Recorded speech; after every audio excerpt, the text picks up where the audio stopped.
Alrighty, we're going to be doing a one-shot from the second prepared publication from Kobold Press by John Sawatsky, entitled A Shroud for Aganatha. So, we have our two adventurers, Garrick and Marion. You two are on a path heading south towards a mountain range. You two just met the day before. You happened to both be going the same way at the same time.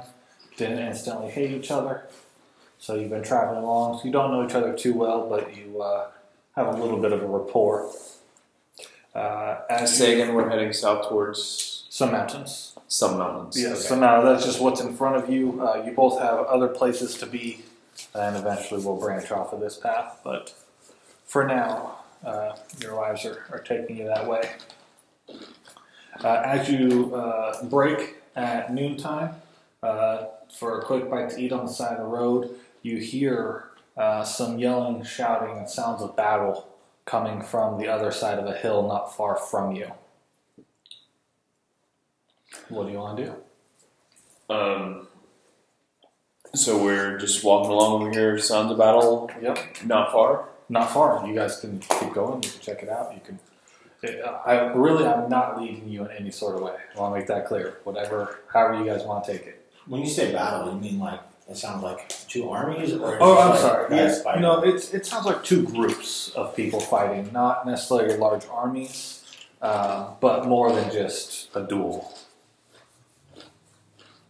Something where there's at least a dozen voices involved. Well, I feel like my character would go investigate. So, Marion, I would say, let's see what's going on over there. Well, after you. And so I go over there. Okay. You gonna try to sneak up and peek around, or just walk to the top of the hill and survey? Sounds like what my guy would do. Okay. Not much into sneaking. Yeah, I'll walk up to the top of the hill as well. Just see what we can see.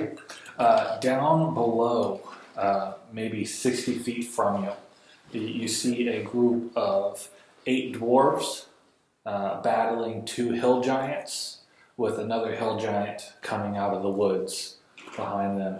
The dwarves, they're not doing great. They're not necessarily losing. There are a few dead dwarves around. And the 2 hill giants do have some damage done to them. But that is the pitched battle that you see in front of you. Can I do a history check or something to let me know, what my character knows about this region, and if there's any kind of past hill giant and dwarf conflict or something like that? Yeah. I don't want to walk into like, oh, you're in the 1990s Balkans and you're about to pick one side versus the other. Like, yeah, no, go ahead and. Well, I rolled a 5, and all right. With my, I guess this would be what, history plus 5 of my history. I rolled a 10. So okay. do I know anything about? You don't know anything necessarily about this area. Other than you know that both these people inhabit the same space and that they're not on friendly terms. You do know that the giants do have a tendency to enslave other people, and that may be what's going on here, is that the giants are trying to collect some slaves from the nearby, or from the mountain dwarves who seem to have ventured into their lands since you are basically in the foothills of the mountains. Well, between stopping slavery and being a dwarf myself, I feel like I would go to the aid of the dwarves. How far away am I? 60 feet. You're at the top of the hill looking down on them. 60 feet happens to be the range of my cantrip. All right, good stuff. I'm just watching at this point. Okay. So then I would cast a cantrip. How far apart are the 2 giants? They're about 10 feet from each other. They're kind of big, so they've got their own space. But they're not 5 feet from each other? That'd be mighty helpful. That would be mighty helpful, but no. Okay. Right now they're 10 feet from each other. Does one giant look like he is hurt more than the other? Yes, one of them is definitely hurt more than the other. Using his club to keep his balance, kind of as a cane, to make sure he's standing upright. He's still got some fight left in him, but he's definitely more hurt than the other. Then I let out a wicked dwarven battle cry and cast Toll the Dead, a necromancy cantrip against the more hurt hill giant, who now must make a wisdom save against my spell save DC of 18. Okay. Let me pull up my dice real quick.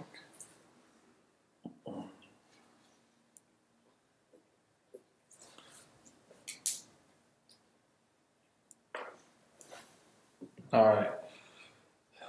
Wisdom. All right, who rolled a 5 on that? That is below my spell save DC of 18, so we're doing D12 damage. This is my D12. As a ranger, I never touch it.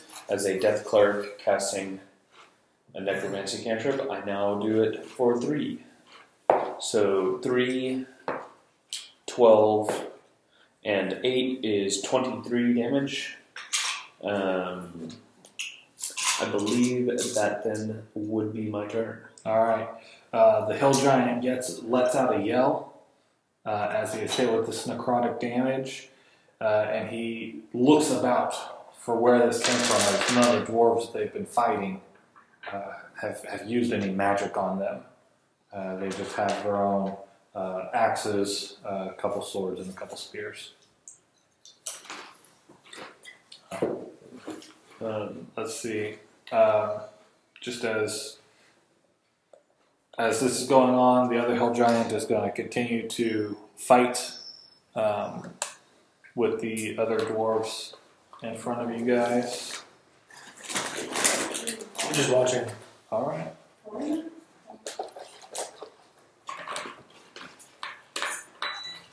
But Mary's just taking this in. You know, I got no dog in the fight.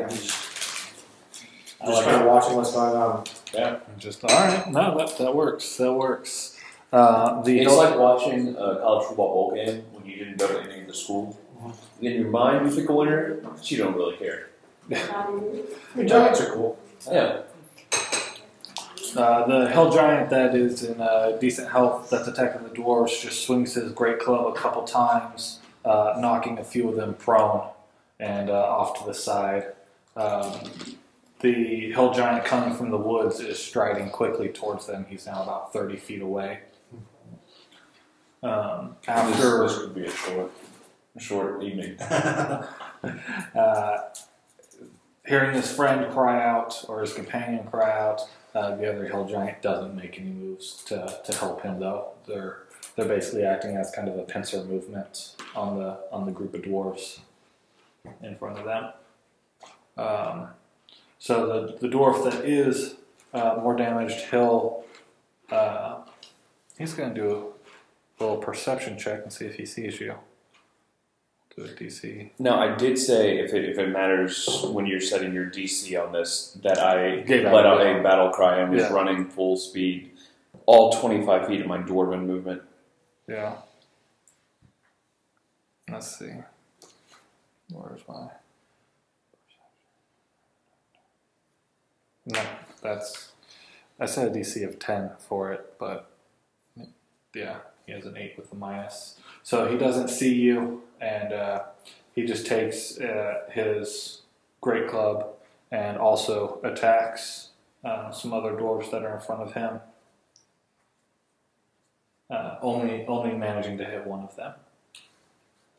We'll go back to top of the order if Marion's not taking any actions. No, Marion's just kind of watching, eating a snack. Just kind of wants to see how this all unfolds. So let's see. You kind of got a surprise round there. So yeah, we'll roll initiative just as point of order. That is a 6, sir. Okay.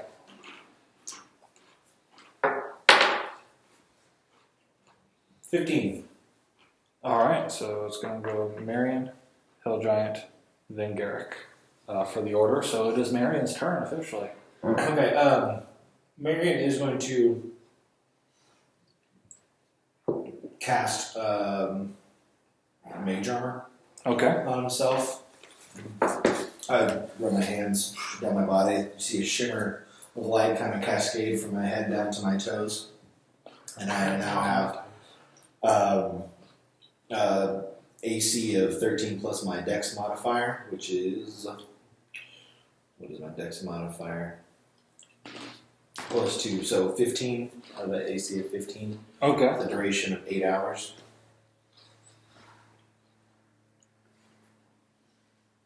And that's my turn. All right. Staying at the top of the hill. Yeah, Because you're on it. just watching. What's your movement, Garrick? 30? 25. 25. Okay. So, yeah, I can only get within 10 feet after doing this. So let's see. Hill Giant's turn. Casting about again. He still does not see you. So they take some swings. Let's roll Great Club attack. That's a miss. That one's a hit. That one's a miss. And that one's a critical. So the Hill Giant that was wounded manages to knock down one of the dwarves with his great club and then step on him. It appears that dwarf is dead, and the one that is less damaged, or the less injured, Hill Giant has taken to beating one of the dwarves that he knocked down. But you can see that dwarf putting up a fight. The Hill Giant coming from the woods grabs a rock and hurls it at the dwarves in his midst, the dwarves in front of the other two. That is a hit on one of them. All right, and it is now Garrick's turn. I'm going to reach up and grasp the holy symbol that I have of my god and cast Command, a first level spell. And I'm going to command the nearer, not as hurt Hill Giant to flee. Okay. So just that's my one word command is I can just say flee. They must succeed on a wisdom saving throw, or else they must do that exact thing. Okay. Spend their turn moving as fast away as they possibly can. Yeah, they're going to lose this wisdom saving throw. What's the DC? 18. 18. They got a 6. So yeah, they must run away. So he takes off, running, leaving his wounded friend there to fend off against the remaining 9 dwarves. Few of which who are injured. The one hill dwarf coming from the woods is now about 60 feet away and is yelling at the one that's running. Like, where are you going? What are you doing? The dwarves... I also spent the rest of my movement coming up, so now I'm 10 feet away. Running towards them. So yeah, so you're close now. He definitely sees you. The hill giant does. But before he reacts, the other dwarfs get chances to attack. They all set on, the 4 that have been knocked down get up, except for one of them that's alive and one of them that's dead. They stay down, but they get up and they all attack. 2, 3, 4, 5.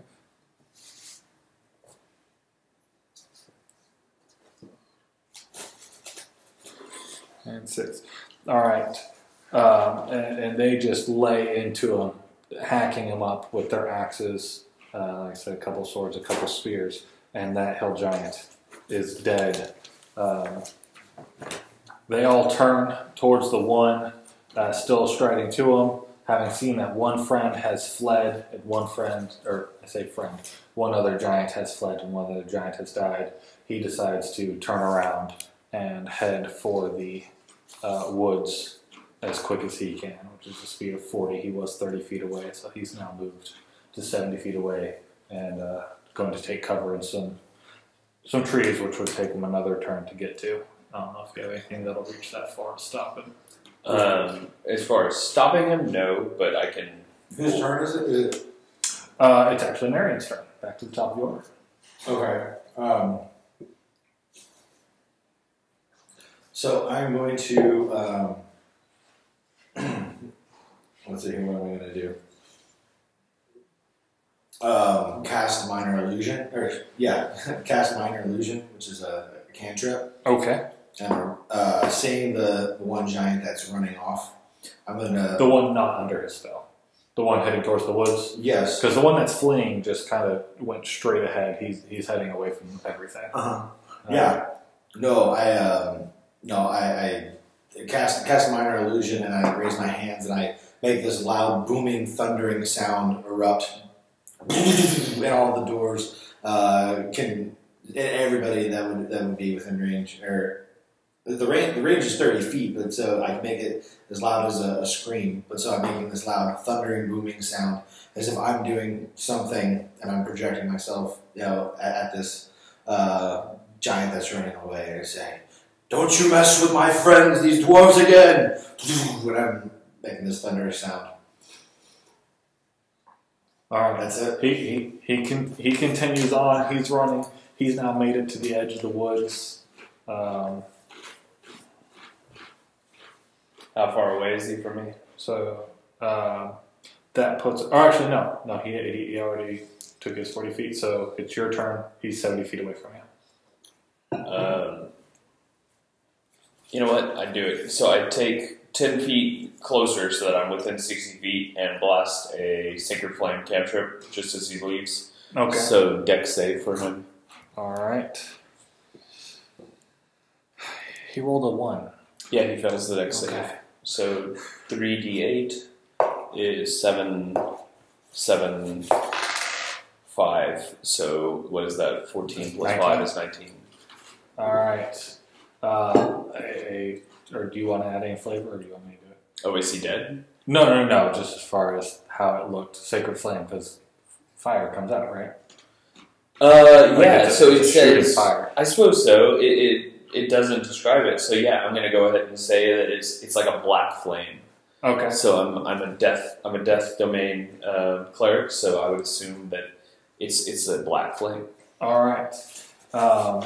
Unlike Fireball, where it shoots out from her hand, this is kind of a flame that just appears near the hill giant, burning him, catching his heels and his rear end as it spurs him on, causing him 19 damage.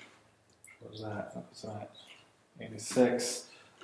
Between the thunderous voice behind him and now getting burned, he feels he has made the right decision to run away. The dwarves do not give chase, as they tend to the injured one of theirs who was badly hurt. How badly hurt? And the dead one. He's got a broken arm and a broken leg. He's down just to about 10 hit points. But can I do a medicine check on him to see if there's anything I can do to help? Yeah. Sure, go for it. Because that's what I like to. So sets a 17 plus 5. Healing spells. Well, the guy's not in. He's not death's door. It's battle damages, and he's hurt, but he's a tough guy. He'll need to get carried back to camp, but he'll be able to mend well unless some magical healing comes his way. Well, I'm probably not going to burn through any spell slot, but you said he's got a broken arm? Yes. Would my mending cantrip at least... You could... no, because mending only works on objects. Are bones not objects? I don't think if they're inside... Aren't we all just objects? Repairs a single break or tear on an object you touch. As long as the damage is no longer than 1 foot in any dimension, you can mend it and leave no trace of the damage. It would definitely be less than a foot. I don't know if a bone inside your body is still considered an object. Fair enough. then I just my medicine check was creating a sling and That works. granting them the blessings of.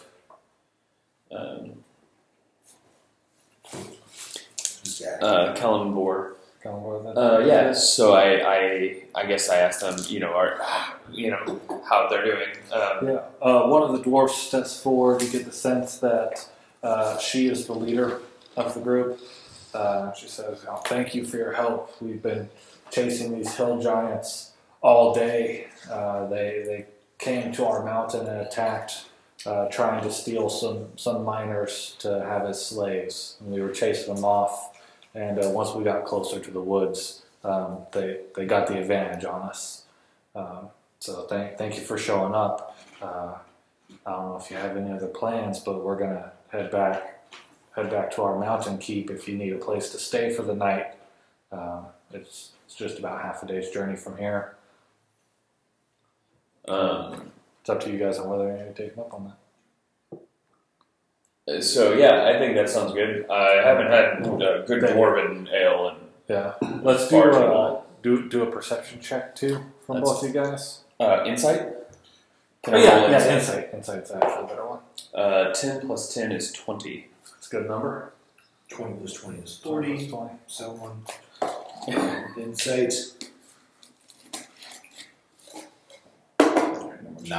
9.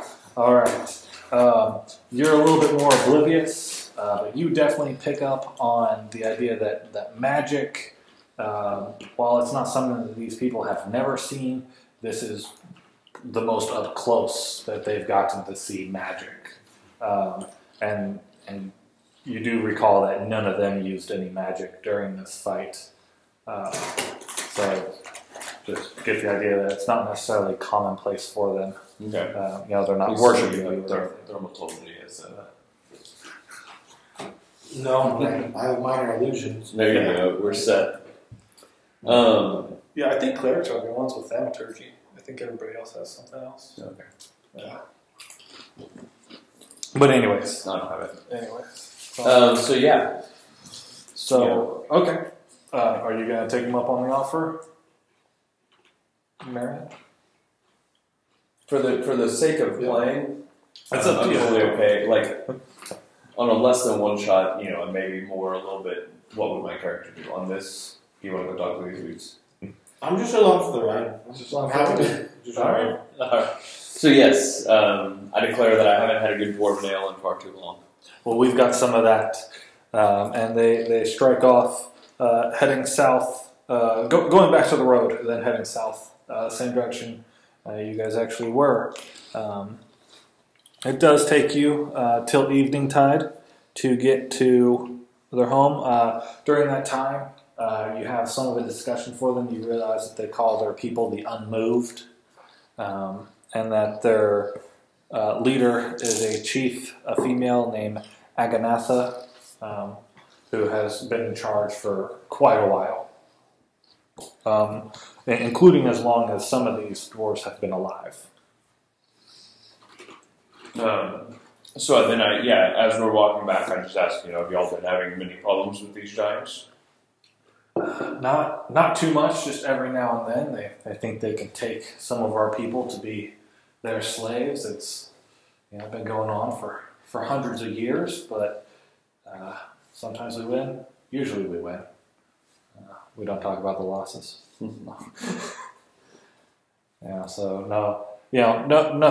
Nothing too out of the ordinary. You get the idea there.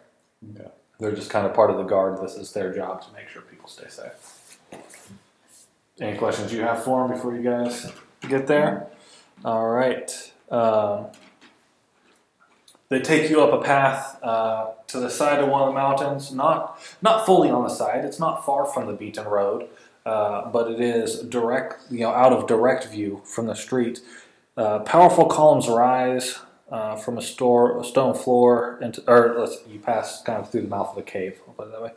Powerful columns rise from the stone floor into the darkness above. Great metal braziers have been lit, casting light and smoke into the impressive hall. Tall banners depicting an axe, a hammer, and ornate chalice hang from the columns. Here and there, dwarves mill about. They regard you as you pass, nodding at the warriors with whom you walk this sturdy place. So the dwarves are taking you now to the end of that hall into kind of a throne room. One of them has run ahead to announce that you've returned. Upon entering, you see another female dwarf, older, definitely sturdy, but she has white hair. She's wearing a simple tunic, large belt. We'll do perception check on this one. See if you notice one particular thing. 23. All right. 15. 15. You both notice that the clasp that she has on her belt is actually made out of a dragon's tooth. You can tell from there that it is quite ornately done, and definitely a rare object. You can assume that she's the chief Aganatha that was spoken of. If not somebody else in high power, but since she's on a dais, she's probably the one. I guess I am a dwarf and everything. Would I know of any kind of appropriate way to, approach a chief of this people? Just hail them, treat them with respect. Nothing too out of the ordinary. Sorry, I hadn't thought of that one. Oh, fair enough. I just, don't want to cause secret offense. handshake. Yeah. If there's one. I really like it when you burp as you introduce yourself. Aganatha. That's actually how it's pronounced. That's right. There's certain guttural terms that just don't come across in common as well as they do in Dwarvish. So yes, I kind of approach the dais and introduce myself in Dwarvish. Okay. Would say, You speak Dwarvish too, right? Yes. Okay. But yeah, Madam Aganatha, I am Garrick, Doom's Guide of Kalimvor, and if there's anything that I can do to assist you, please let me know. Okay. And I'm married. I'm with him. Well, I appreciate your help. I was informed that you two helped my guards as they were tangling with some hill giants nearby. Not all of our people were so lucky as to survive, but I know our losses would have been greater had you not stayed. We are getting ready for a feast, actually, that we had planned in worship of our god Voland, whom we follow here. Would you stay the night? We'll provide accommodations, and you can feast with us for a day or two before heading on your ways. I got a day or two. At the worship of her god, I roll my eyes, but the mention of feasts, I am definitely in favor. So yes. Okay. Let us eat, drink, and be merry. Sounds good. You guys are Very. I always get that wrong. you guys are shown to separate quarters, not too far away. This city, it's an entire city built inside of a mountain where rooms, houses, buildings have been chiseled out of the stonework. There are roads in the sense that there are tunnels going through. So it's not just one big massive cavern, but at different times there are larger areas, and these have been turned into marketplaces or parks even, as it were. So not far, though, from this main great hall, you two are shown to some guest quarters where you can refresh yourselves as the party is going to be ready to start in an hour. Anything you want to do during that hour? Nope. Okay.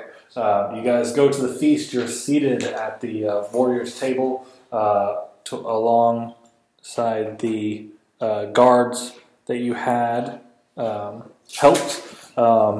This table and the tables around it are all decorated with axes. And you see other tables decorated with hammers and other tables decorated with chalices. So you just see the kind of each decoration, except for the main table where, again, Aganatha is, which has all three of these symbols on it.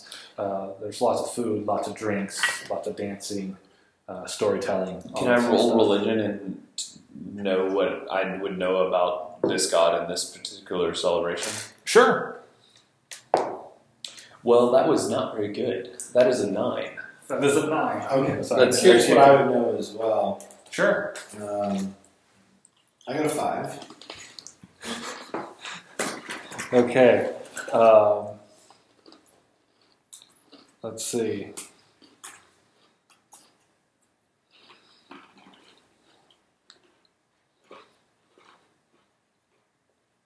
Do you guys want to ask anybody?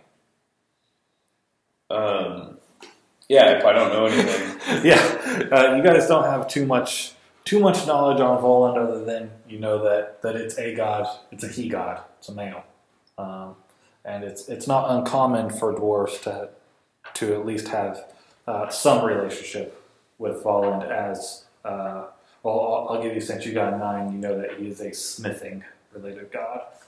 Fair enough. Unfortunately, one of my personality traits is that I am intolerant of other faiths and condemn the worship of other gods. So, I think I'm just there for the food. Okay. You know, That works. So Do you care to ask anybody? Yeah, I know which one of the girls to say. So why do these different tables have these different symbols? Does that mean anything?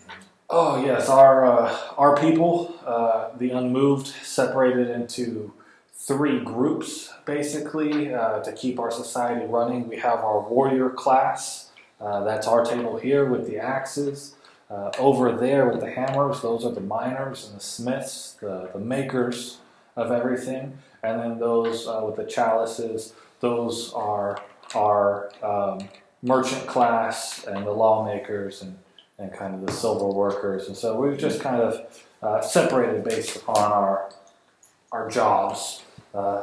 Within each group there are leaders and followers, and no one group is better than the others except for the warriors being better than the rest. Keeping in mind you're at that table. It's just how we've gone. Some people like to give the smiths more credit than the rest just because of the worship of Voland here, but he's not the only god that people ascribe to. Aganatha herself follows cores.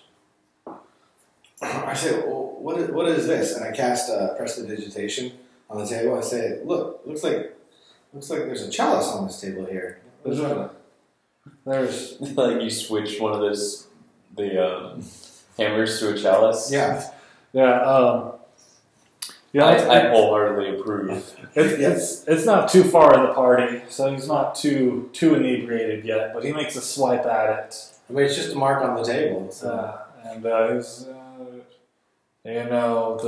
the chalices are the ones that made these tablecloths. They probably snuck that in there. There. May cut that out later. We'll see. Yeah. Look, look. There's there's that hammer. What was the other symbol? A hammer. Yeah, there's a hammer over here as well. This is sloppy work. That's what that is. This is why we have a military order. Clearly, so you can beat them into submission. I understand. Because we do things right. Certainly. Tablecloths don't even know what You to do. certainly do. Well, whoever set these tablecloths must be an idiot from one of those other classes. Certainly not a warrior of your stature. I'll drink to that. Yes, I will too. I take a drink as well. Rock on. So, as you go into the night, Aganatha asks that you two visit her at her table. Do you two go over? She sent it via messenger. Did she yell to us? Or how did No, she sent a messenger over. A younger dwarf boy, in his 40s, comes over and is like, Aganatha wishes to have some words with you before it gets too late. If you two wouldn't mind coming by together, just to her raised table. I quietly cast guidance on myself and then fill up my glass and say, I want to go talk to her. Yes, let's go talk to her. So, Let's talk about these filthy tablecloths, chalices and hammers. Ugh. I don't know how you eat on such filth. As you approach her table, you do realize her tablecloth does have all three symbols on it, even without your prestidigitation. I said, what is this? There's one. It's an image of a dwarf wearing a red and white striped tunic. But the dwarf next to him is naked. One shoe is missing. It's different from all the rest. I said, what is this? Agatha laughs. She laughs, and you get the idea that she knows what you're doing. She says, I like you, Marianne. I like me too. You like to have fun. I do. And I like you, Garrick. You seem good at killing things. Death is the natural way of things. Things that should die must die. And things that should not die must live. I agree with you. And I have a need to live, but I have someone that doesn't want me to. I've ruled the unmoved for almost 200 years now. And about 98 years ago, I got sick. And they thought I was going to die. And I made a deal with Kors to switch my allegiance from Volund to him. He's the sun god. To switch my allegiance from Volund to Kors, and he would grant me health and prosperity over my people for 100 years. But then after that, he would take me, even if it wasn't my time, and I would have to, serve him in the afterlife. That sounds like a mighty bad deal you made. And I realize that now. I was desperate at the time. My people had no one else to lead them, and I saw no other way. Who is your successor? No one has proved themselves yet to take over. So in 98 years, no one has stepped up, huh? No one's proven themselves worthy. The warriors think that they're the best. The smiths think that they're the best. The people of the chalice, they're not interested. There are some that work in our government, but none who want to run things, no one with ambition, as it were. And I am afraid that if one of the axes were to take over, that we would become a strict military order. And if one of the smiths were to take over, that the other groups just wouldn't be treated fairly. And I fear that without me holding things in balance, that they would lose it. But I have found a solution. There is a shawl inside of a mountain keep near here that has been deserted many years. And this shawl is rumored that it can protect someone's identity from the gods. And if Kor can't see that it is me, then he can't take me before it is my time. And I think that you two might be the two to help me out and retrieve this shawl so that I can continue to lead my people. And so you'll just wear this shawl all the time? Yep. Just keep it on all the time. How will you bathe? That's with the wet shawl. I've thought through this. I'd like to see that. Okay. I think that's a little forward, Mary. You're not my type. Just going to be honest here. You're a half elf. And is it the ears? I prefer. Minor illusions is ears. It's the height, really. I prefer a man who's shorter than me. Madam Agatha, I believe that you have failed your people. Success without successors is failure. She scowls. She's not happy to hear this. I frankly do not care. I believe that Kalimor has sent me here to make sure that you fulfill your deal. That the afterlife it is now natural for you to fear death, but death is a horizon. It is not the end. It is just the end of your sight. And when you pass through it, you will see that it is not the final slumber, but the final awakening, and you will have your time. I will seek the shawl. I will find the shawl, but only to deny it from you. She doesn't look happy, but she says, "Well, I'm sorry to hear that, Garrick. I thought I could count on you as another dwarf, but I see that your You have had devotion to your 100 God- years. You have had 100 years to find a successor, and 98. Thank you, Marion. you have failed to do so. She's had 98 years to fail. In the last 2 years, she was going to succeed. Dang it! So I warn you now that you should spend the remaining of your days preparing your successors. That's 2 years. Well, I will consider your words. Please enjoy the rest of your feast, and I hope that you two make your way safely along your travels tomorrow. I'm sure at least one of us will. I'm a fan of Marion. She turns and heads off away from the party. You two can return to carousing and reveling, or you can retire to your rooms or do something else. That's all up to you. But she has exited stage right. I'm just going to wander around to the different tables, casting prestidigitation. I go to the challenge table and I put the axe there and I'm pointing to this. I'm just messing with them. They start blaming each other. They're like, "Who did this? Who made this one?" I'm pointing at the other tables. I'm a fan of you ruining Southern God celebration. I'm just pointing and causing as much disruption as I can. As the night progresses and they've had more to drink and more to sing, they definitely get more upset. And while there aren't any full-out brawls, there is definitely some words exchanged and some pushing. Mm-hmm. But all in all, it is a party, and they are supposed to be enjoying themselves. Before you retire for the night, you notice several tablecloths that have had either parts cut out of them or have been removed from tables entirely and fed to fires. Mm-hmm. Not knowing how all these tablecloths could have lasted for over 100 years and have now been destroyed. So I'm going to retire to my room and cast divination. Okay. Which does the following, assuming that I pull it up.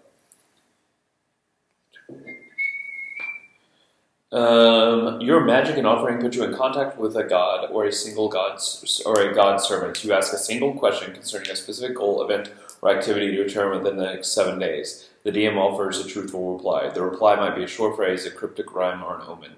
The spell doesn't take into account possible circumstances that might change the outcome. So, what is going to be my question? I'm going to ask. That didn't do exactly what I was hoping it would do. I'm just gonna ask my god if I should seek the shawl. Okay. You're gonna ask your god? I'm gonna ask my god. Okay. If I should seek the shawl and deny it from Agatha. All right.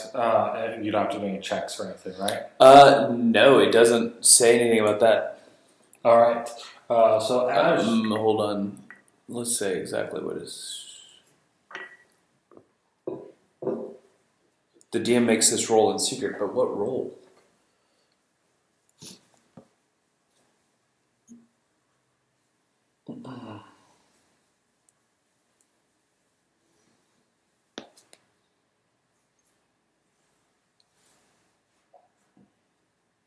It doesn't say a roll.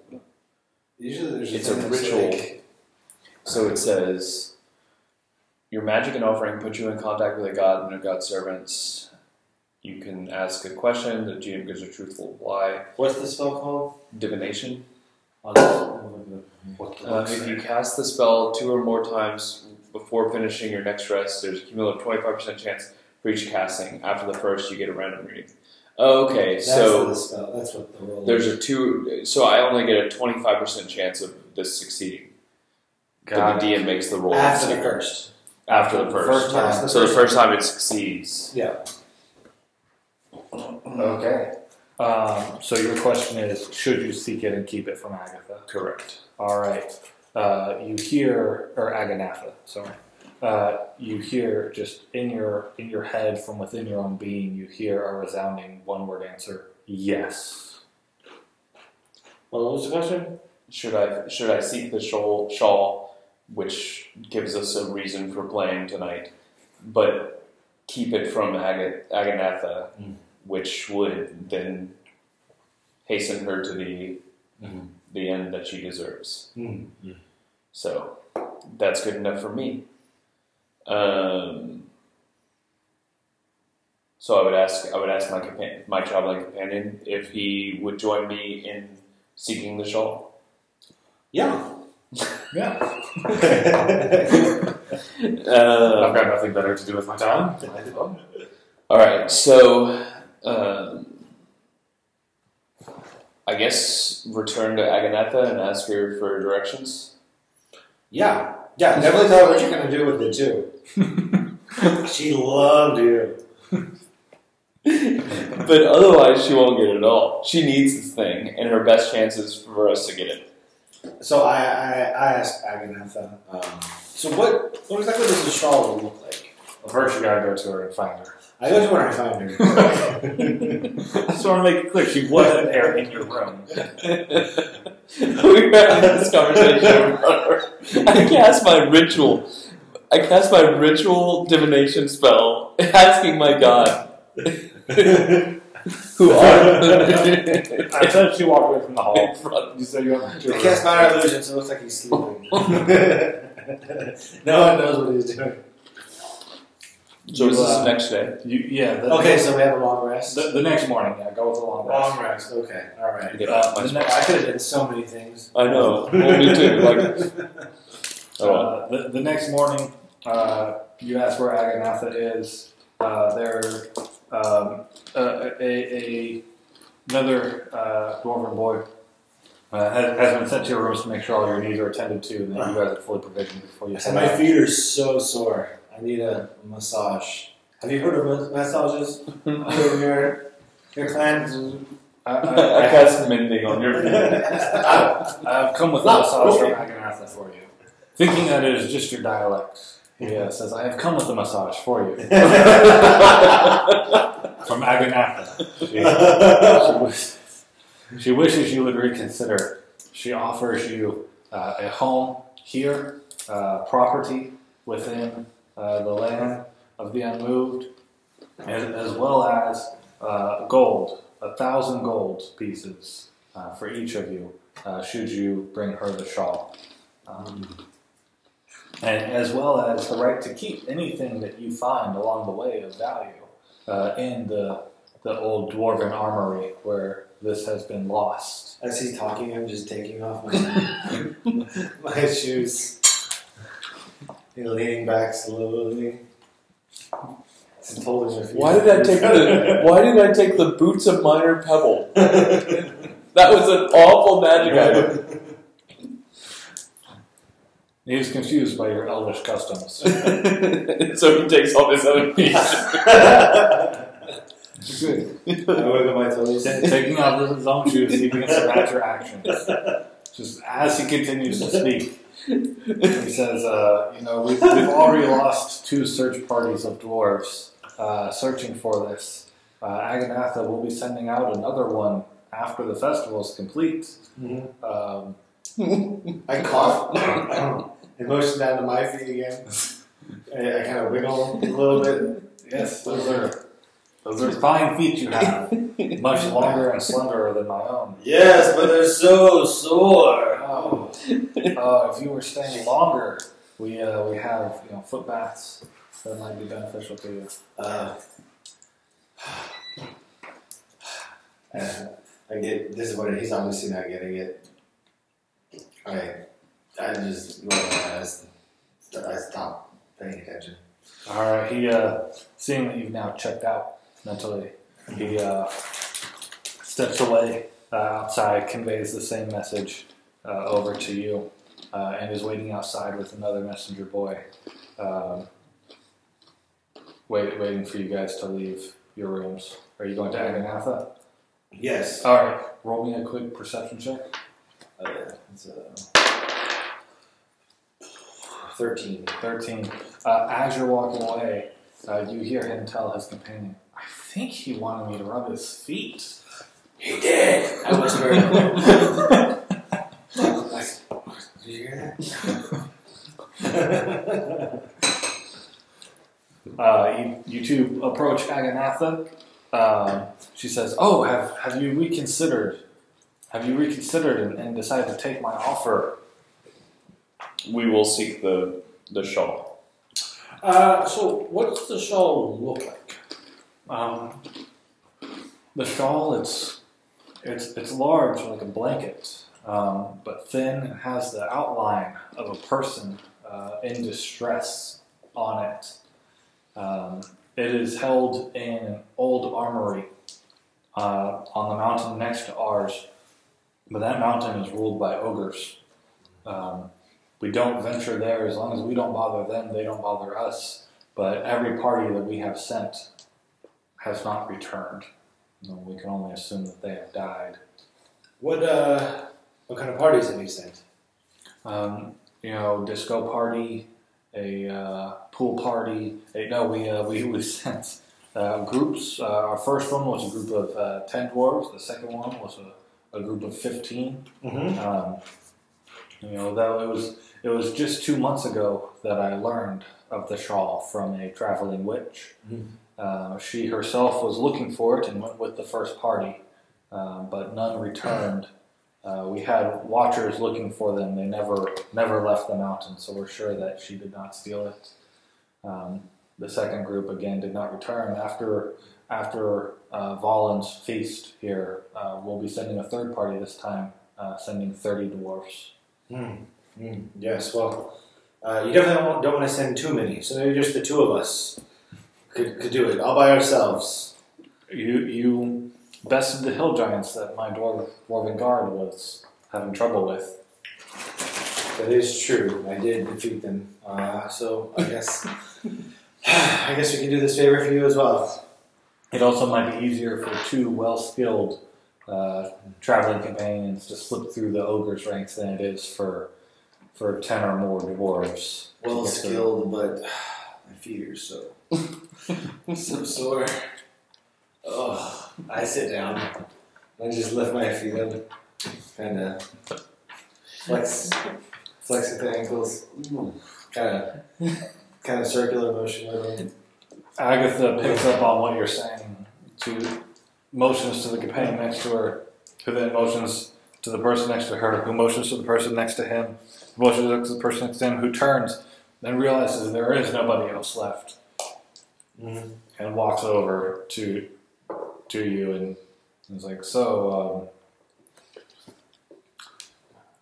I hear your feet are pretty sore and tired, and you'll take up this quest if you get some more relief for your feet. I mean, I could go on as I am, but I mean, that sounds like a good idea. Offering, I'd kick off one, kick out the other. Oh, if you wouldn't mind. I touch the dwarf that is about to give the foot rub, and I cast resistance. So I'm touching a willing creature, and before the spell ends, it lasts a minute. They can have a 1d4 addition to any save roll of its choice. I'm assuming that'll be Constitution. We'll make a Constitution save on whether or not he just hates himself afterwards. No. Let's see. That was a 4. That was 12. That'd be 16. So he has an idea flash across his head or across his face. He says, "Well, maybe you guys want to wait, just a little bit longer before you head out. Make sure you're provisioned up, and I'll escort you back to your room, and we can handle your needs there. Don't make it sound dirty. It's just my feet. That's what they all say. I feel like we're watching the opening of Pulp Fiction right now. I'm not in charge here. No. So you get provisioned up. The dwarf takes you off to the side and gives you a foot rub out of view of any of his co-workers. But I'm just like groaning and moaning his laugh. Oh! In Elvish, I say you're embarrassing the elf. In Dwarvish, I say, oh, I know!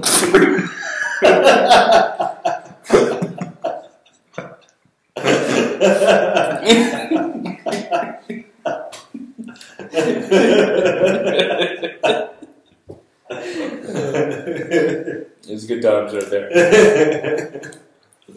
The dwarf only hitting himself a little bit. Retreat. Your feet well needed for 30 minutes. So you two are given instructions on where to get to where the shawl is rumored to be. As I'm leaving him, I use prestidigitation to create a small golden dragon trinket. I place it in his hand and say thank you, and I walk away quickly. You see his face light up. How big of a range does this have? Well, until your next turn, so 6 seconds.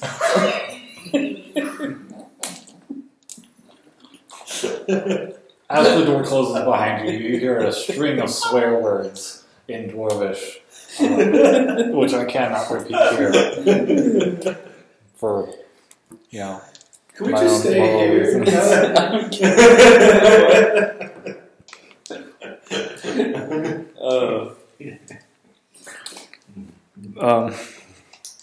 Well, are you ready yet? All right.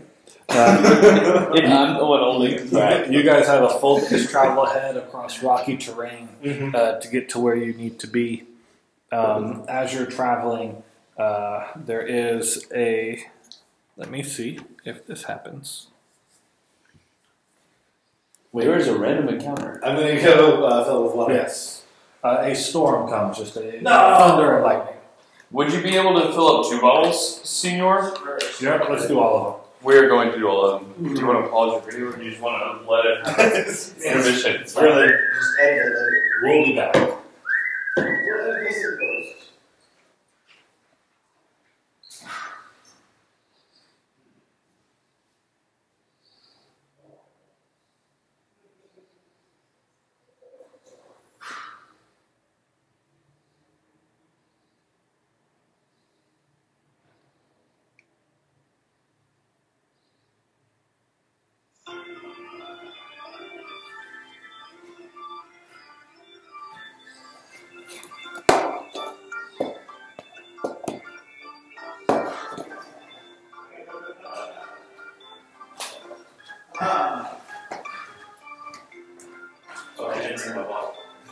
It makes it easier.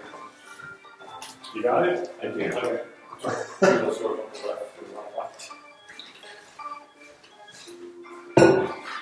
We put on hold music.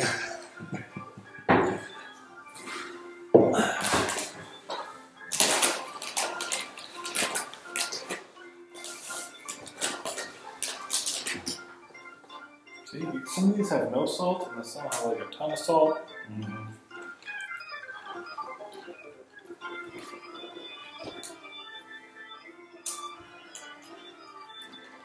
All right.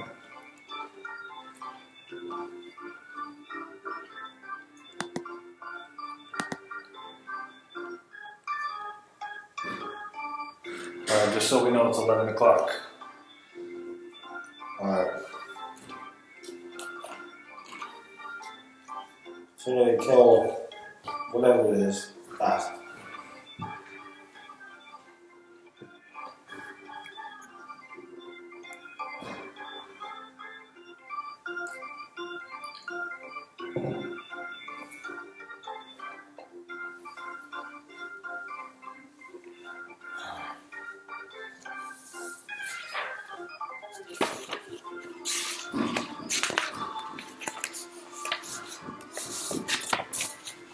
It seems.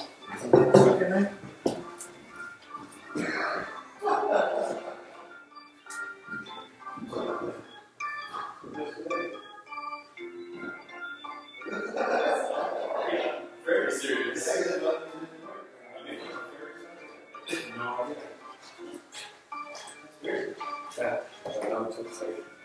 Good thing someone was here to save you.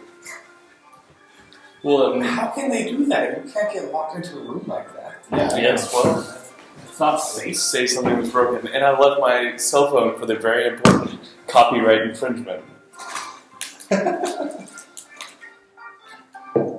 Oh yeah, well, these people But now don't you get can't flagged. get ads on YouTube. That's all right. I don't. Well, Not it's make much. if we have like a 3-hour thing with a 2-minute music in the middle of it. They might flag it out. It depends on the song and if it recognizes it and if it's public domain or not. I didn't think about that It's all good. when I decided to make my joke. When stuff gets flagged, one of two things happens. Either it won't run ads, or we'll take the video off.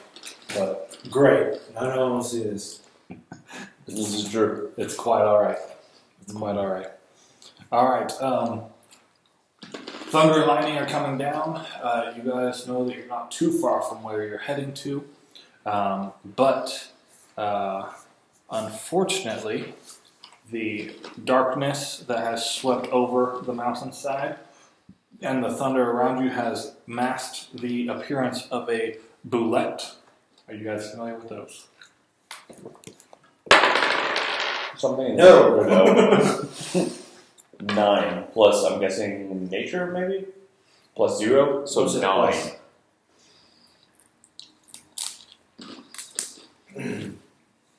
I got a 2. So this is a boulette. Oh, that's cute. It leaps. It's a large monstrosity. And, By the boulder. I think they're also known as a land shark. Is that what that said? Land shark. Land shark. Let's see if we can see kind of an exact size. No, I don't have an exact size on this for you. But this one that has leaped down on you is about 20 feet long and attacks, landing on. Actually, first, both of you do a dex save, as you two will probably be traveling close together. Well, I rolled a 2. Okay. I rolled a 15. All right. You have both failed. You are knocked. Oh, I'm sorry. You can either use your strength or dex save. Well, then I'm going to roll with strength. Which, am I going to use the same roll? You can reroll, it's fine. I didn't tell you beforehand. Well, I still, the 2 would be still 2. I'm going to roll still with the 2. Okay, that's fine. So, but I get to add a plus 3 to that, so making it a 5. You still fail. Well, but I felt better. But I failed better. That's right. That's the goal in life, fail better. I've seen that on a poster. You both failed the save and are knocked prone and take 14 bludgeoning damage. Alrighty.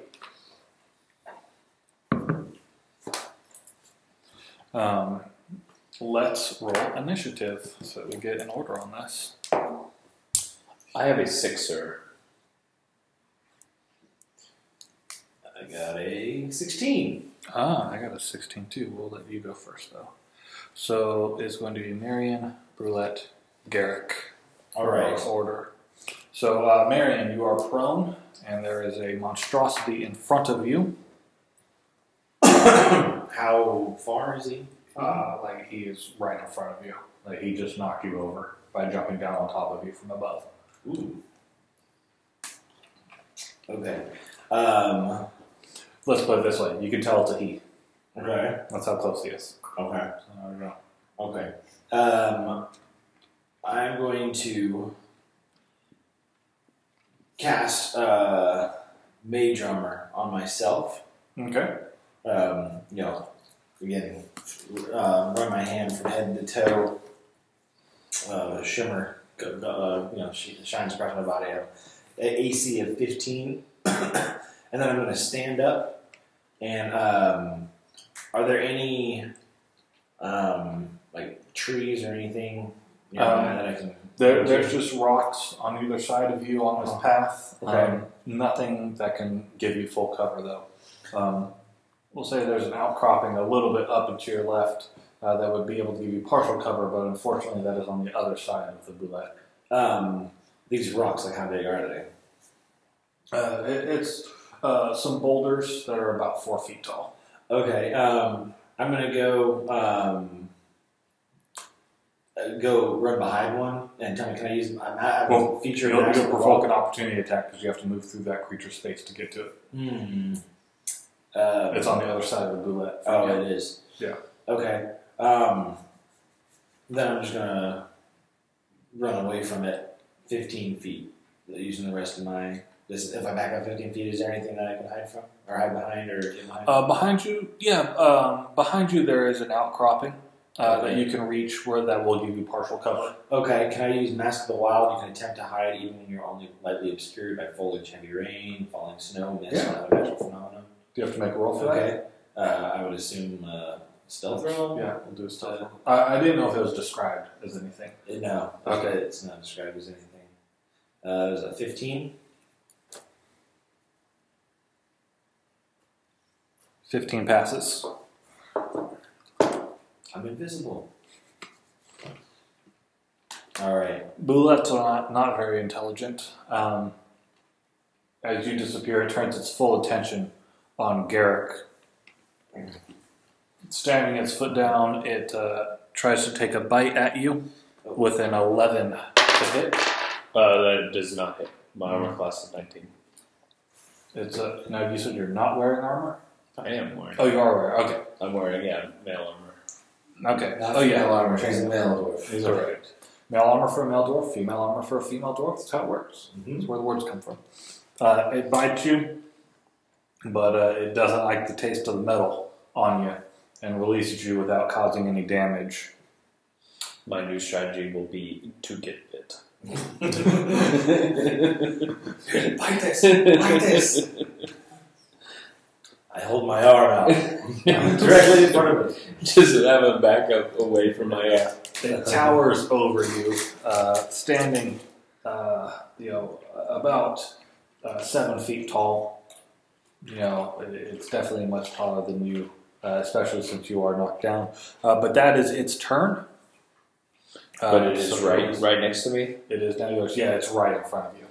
Okay.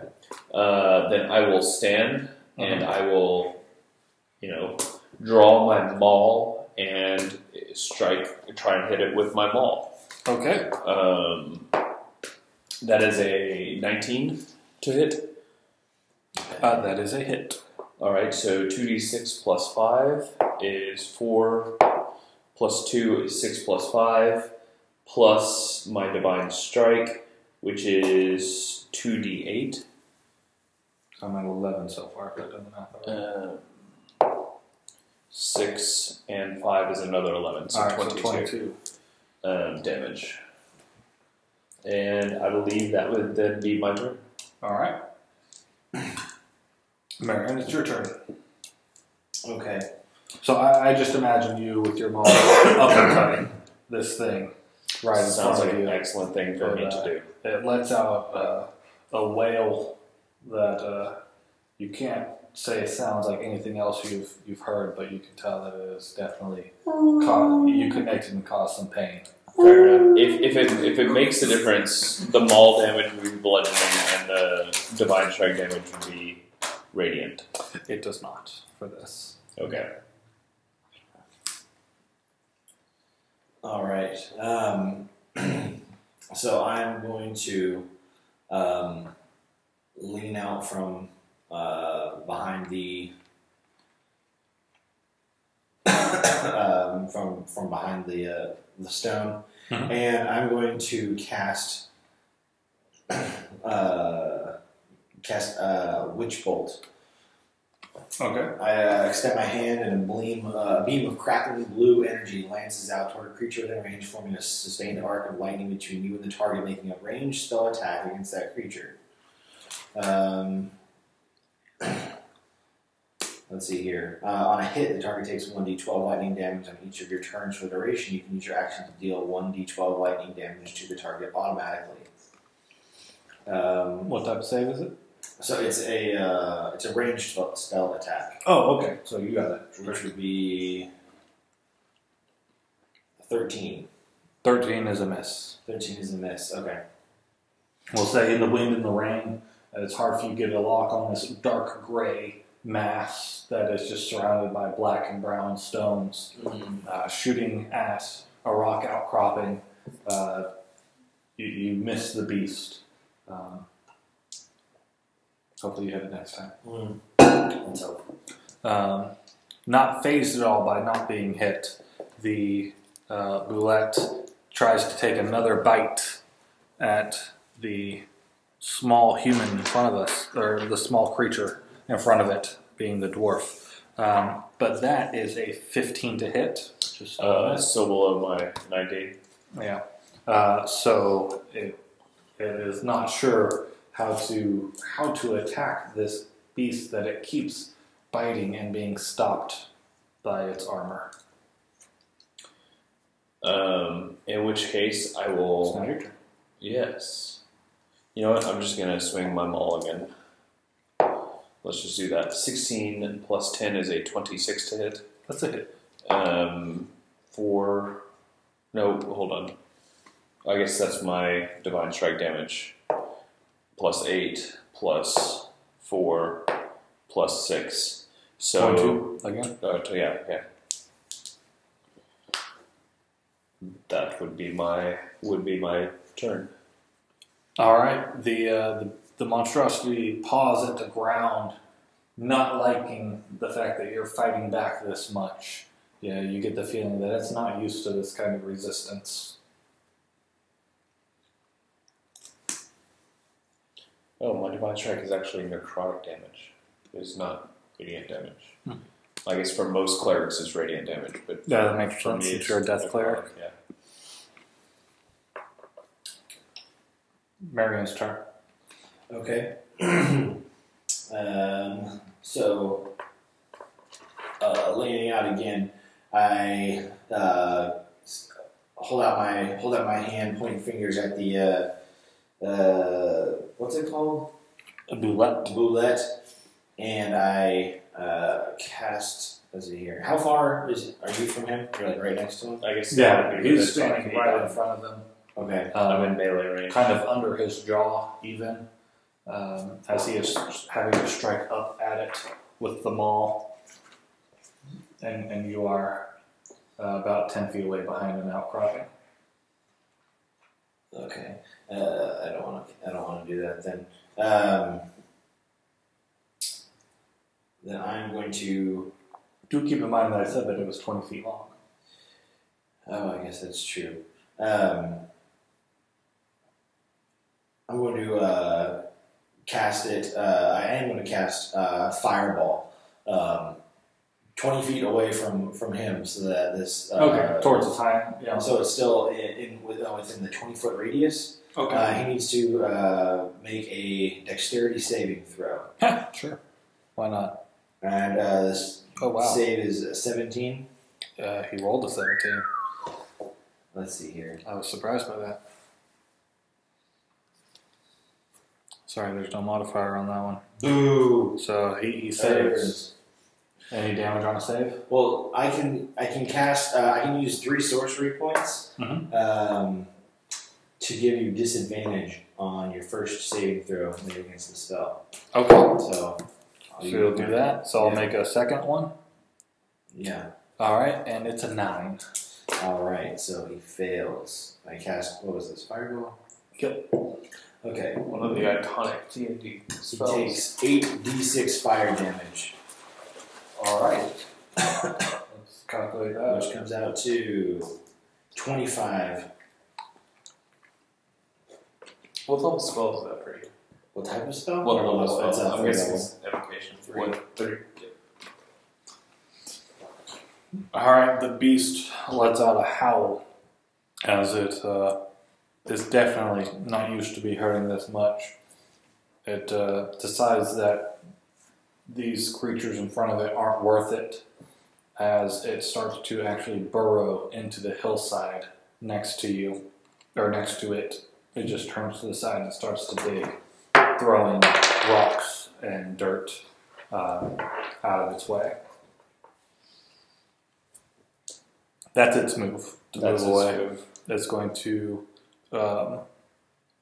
take that as its action, so it goes double with digging.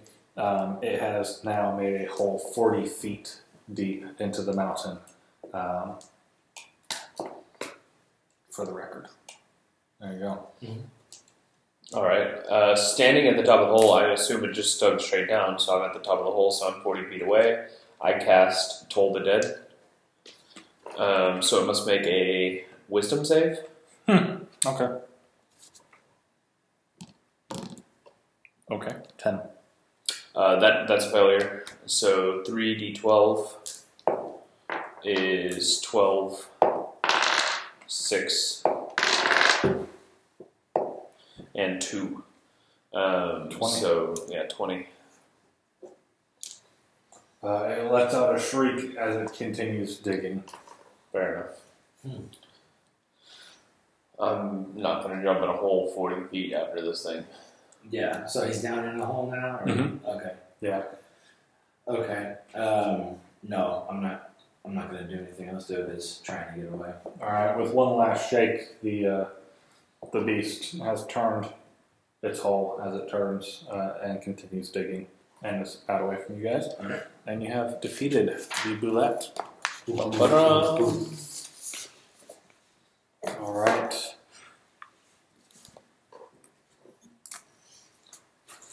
Actually, realized there was a different way I could have done the sorcery points. I could spend 2 sorcery points to roll a 1d4 and apply the number as a bonus or a penalty to the creature's roll. Should have done that. Because you knew it rolled a tie, so if you rolled a 1, Yeah, you would have succeeded. Yeah, so I could have That'd be spent the 2 perfect points time to instead do of 3. You have followed all the instructions that you were given for directions to go. He's not concerned with this. Oh, sorry. No, carry on. Yeah. It's whatever, it's your game. We're just here. I'm sorry. Yeah, we're just players in your game. That's all I this is. literally wasn't paying attention at all. No, we know. I mean, we're pawns on your chessboard. I'm sorry. Would you mind? No? Yes. I don't know, but I'm I not think sure I there's answered that going to be 2 bullets next time. That's all I know. Tick off the DM, you get more bullets. Uh-huh. And now they're actual land sharks. And I don't have create destroy water. But I can walk on water, so... You're set. I thought you were Marion. You're Jesus? Mm-hmm. Oh. Or Peter. Peter. That works too. Mm-hmm. Now I'm afraid to progress, though. I don't want to offend you guys. Well, what are we going to do to you? Make me rub your feet or something? Alright, so here we go. You follow the directions that you were given. You reached a fork in the path. One goes to the left, one goes to the right. You can see a cave entrance down either path. You're not sure which one, as both do have dwarvish carvings around the entrances. Either one of these could be the armory that you were told. Let's do a perception check. I cast guidance on myself before I do that. Okay. As a cantrip. I'm going to grab some of these. So I do D16 plus 2, so I rolled an 18 plus my, you said perception? Plus 5, so 18 plus 5 is a 23. So 23 and the 17 on the perception check. To the left, you can hear 3 voices arguing. They're kind of a high-pitched, or at least one of them is a higher pitch voice. You can hear them arguing from inside the cave. Along the other way, you see one ogre standing outside the cave, but facing away from you. So he hasn't spotted you yet. You said there was carvings in Dwarvish. Mm-hmm. What do they say? How good your eyesight? Yes. Yeah. I mean, you got a 23 perception, so we're good with that. You can see the one to the left definitely doesn't have anything to do with weapons. It is a storeroom of some sort, but it was not an armory. Whereas the one to the right doesn't expressly say the word armory, but kind of has a list of things inside of it, including weapons and shields and things like that. Okay, and the one to the left is where the one non-armory one. The three we hear voices. arguments. Yeah. The right we have an ogre guard.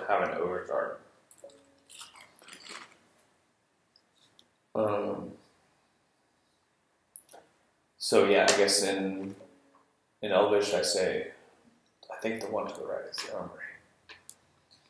The one that says arms and weapons? Yes, that's that one. Oh, what keen eyes you have. I'll follow you anywhere. I'm quite proud of my eyes, thank you. Oh, please, lead on. I rolled a 3 on my what's the word? Guidance? No, not guidance. Intimidation? No, we're in insight. So I think that you're telling me the truth, and I'm quite proud of my eye. So yeah, I can't tell that being sarcastic. I can't tell at all. Man, that joke was a little bit tough to come out. You're so good with Words saying.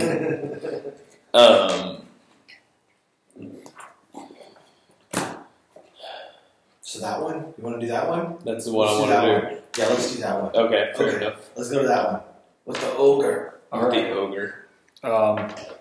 As you guys are approaching, So, are we able to like approach quietly, stealthily? yeah, go ahead and do a stealth check. That is not my. Well, I rolled a 9. I got an 18. That was 9 with disadvantage. Okay. As you're walking up, you don't get too close while you're stealthing before 2 more ogres appear. One who definitely appears to be in charge of the 2, having a great axe himself, versus the other 2, which have clubs and javelins.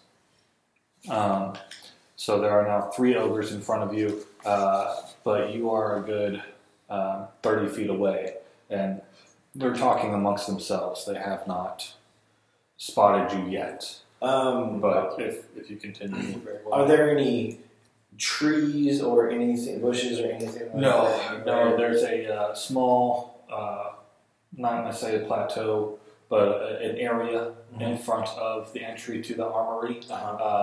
That's a good 20 by 20 space. That's where these ogres are. They're next to the door. But how close would be like a group of trees or bushes or anything like that in the area?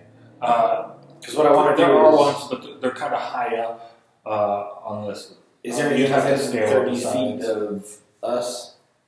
If you were to scale up, you could get to some cover that you could hide behind. No. Not necessarily on the path where you are. But there's nothing 30 feet from us? where No. This area had been cleared before and has stayed pretty cleared aside from just some grass and small shrubs. Okay. This was an active dwarven town and area that got taken from them. Because what I want to do hundreds of years is cast ago. a minor illusion in some bushes or trees that might draw their attention. So there's nothing. Okay. Yeah, I was thinking something like a that- big tree that you could climb. Or something No, like that. no. There's some shrubbery around. Shrubbery. Yeah, just a shrubbery. Okay. So there's plenty of little bushes just dotted along the path. Okay. Sorry, I had the wrong thing in my mind. I want to. Then what I can do is I can create a sound ranging from a whisper to a scream. I was going to put the sound of 2 people having an argument over in a bush or shrubbery somewhere loud enough that I think that these ogres would be able to hear them and try to draw their attention. Okay. Go ahead and give me a deception check. Deception. Let's see here. So I put my arm on his shoulder and I cast guidance. Okay. What does that give me? D4. On D4. I got a 17 plus 3, 20. 3? Yeah. You hear the one with the axe say, "Shut up, you two. You hear that?" And he's like, "You, go check that out." And he sends one of the ogres away to check it out. I'll keep your perception checks that you guys did before. As he turns around, he's talking a little bit louder than he was before you interrupted him. And you can hear them say, like, "Yeah, there's still all that noise going on inside. You know, I don't want to check that out.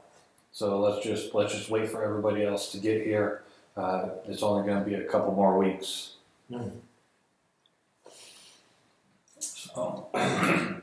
So there's still two. There's still two in front of the door. One has walked about 20 feet away to those bushes, so he could check them out. Okay. All right. So I say to you, well, do you think we can sneak past these two, or do we need to face them head on?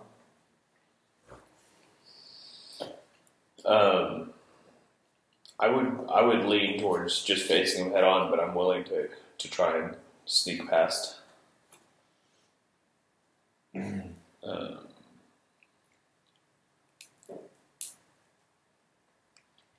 Let's see. The two that are still talking are about 5 feet from each other. Okay.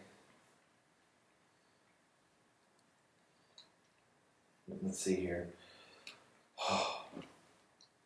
I don't know. They're standing like right in front of the entrance to the cave.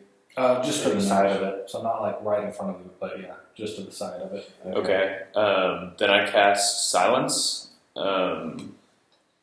It's up to 120 feet. I get a 20-foot radius sphere, and so they're talking to one another. I'm assuming they're both within 20 feet. Yeah, you could hit all three. So I'm going to do it as a ritual, and so it's going to take us a couple minutes. But within 20 feet, no sound can come in or go out. So they will not be able to hear anything that's happening outside of. They'll be able to hear within that 20 feet. But I think nothing in.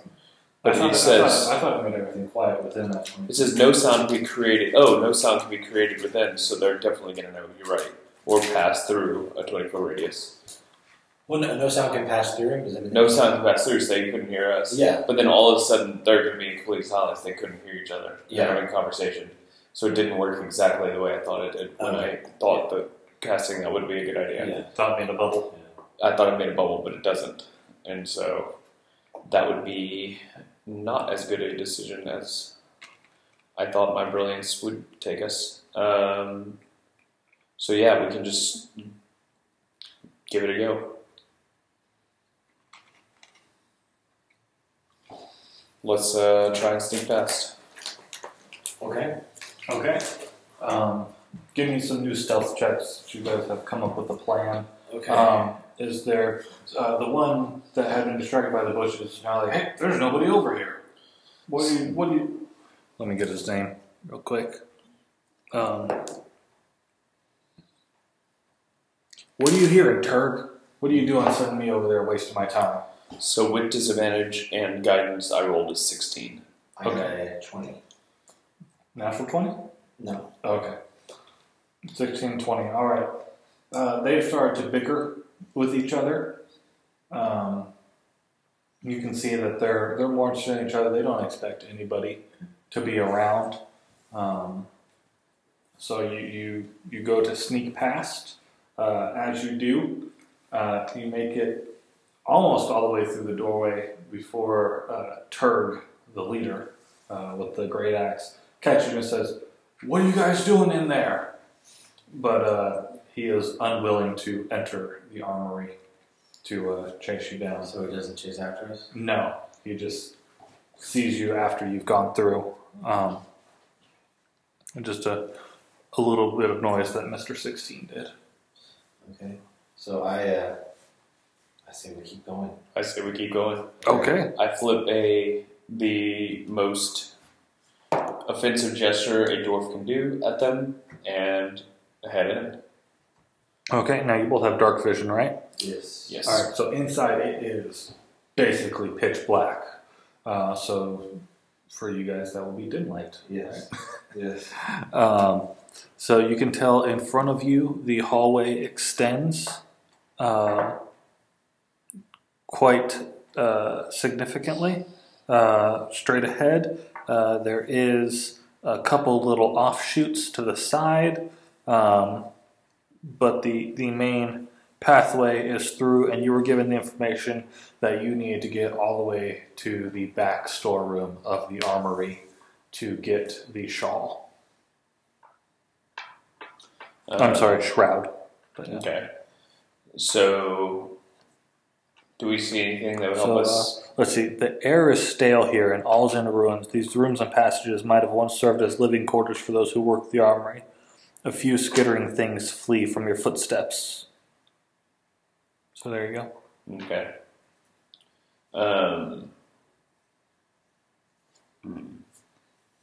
So do we see anything that would lead us to think we know where the... You can see that the largest path is the one that just continues straight ahead. I'm going to listen specifically. We heard the ogres talking about noises being made that scared them. I'm going to listen and see if I can pick up on anything like that. Okay. Let's do an insight check, since you're looking for that in specific. Insight perception would be 12 plus 10 plus my guidance 3, so 25. Yeah. Well, I was thinking insight since you were looking for something. So insight is more like understanding a person. So are you lying to me or are you not? Yeah, no. Would be insight. Okay. No, but that's what insight is like. Or I guess maybe I was thinking investigate instead of insight. Investigate. Okay. Let's do investigate instead of insight. Well, with investigate, it's the same roll of 12, but I get no modifier, a 0, but I still get my 3, so I rolled a 15. A 15, okay. Do you care to investigate? Okay. You both have a 15 then. Yes, you are able to hear what sounds like wind and some light shrieking. It would be screams, but it's not loud enough. But you don't get the feeling that it's too far away. Just quiet screams being carried by wind, though there is no movement as far as airflow is concerned inside you, other than just the lightest breeze coming from the entryway. It is pretty still and dead inside these halls, but you can hear it up ahead of you. Okay, so I'm probably just going to keep moving towards there. Okay. As you move ahead, you pass a few dwarf-sized skeletons. So they're skeletons? Yes. I'm going to raise one. Okay. All right. There's one that is basically in full armor. Yeah, and still has an axe with him. He appears to be the one in best shape. Okay. So yeah, I'm going to use a 3rd level spell. I'm going to raise it, and it is now a skeleton. So if you want to look up the stats for a skeleton, I can do that. It is now a skeleton. Choose a pile of bones or a corpse of medium to small humanoid within range. Your spell imbues the target with a foul mimicry of life, raising it as an undead creature. It becomes a skeleton if you choose bones, or a zombie if you choose a corpse. The DM has the creature's game statistics. If on each of your turns, you can use a bonus action to mentally command the creature. If it is within 60 feet of me, I can command them any or all at the same time, issuing the command to each one. I can decide what action the creature will take and where it will move during its next turn. Or you can use the general command, such as to guard a particular chamber or corridor. If you issue no commands, the creature only defends itself against hostile creatures. Once given an order, the creature continues to follow it until the task is complete. The creature is under control for 24 hours, at which point it stops obeying any command I've given it. To maintain the control, I must cast another thing. Alright, and you're only raising one of them? Yeah, let's just use one. Okay.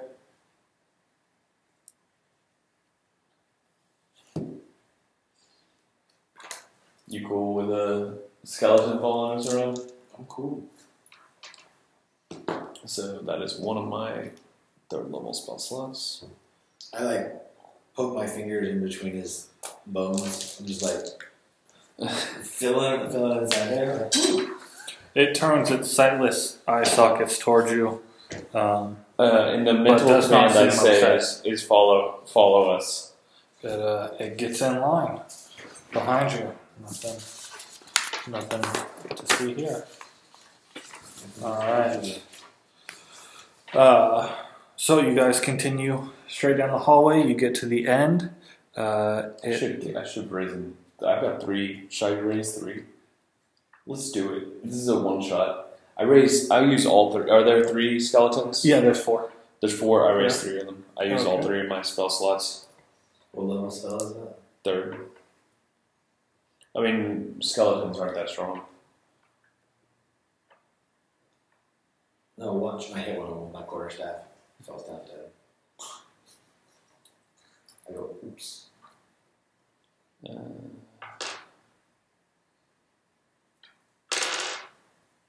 So that's what I do. Okay. I can create undead with a 6th level spell, but I don't think I'm going to do any of that. So yeah, I just have those 3 skeletons, and I command them all to follow us. Okay. You've raised 2 with axes and 1 with a sword.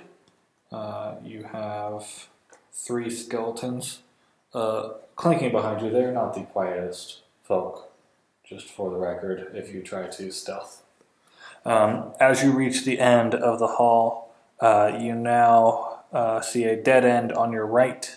To the left is a hallway with 2 offshoots, a couple heading back the way you came, and then to the right, the sounds that you've heard grow louder. Something like that. Just adding some ambiance. Okay. A small pile of pebbles falls. Heck yeah. Alright, say that again. Sure. So I'm following. Sure. To your left, there's a long hallway that branches out. It goes to the left, back the way that you came to make a loop, or it can go to the right. To the right is the direction of the noises that you can hear, the whooshing of wind sound and the shrieking. Sounds like we should go right. I'm afraid so. We go right. Okay. You reach a collapsed chamber. This one is definitely in the worst shape you've seen so far. This chamber once served as a storeroom for weapons and armor. Dwarf-sized suits of plate and scale mail lie corroding in piles on the floor. Empty weapon racks line the wall. The back corner of the room has collapsed and stony rubble prevents further access.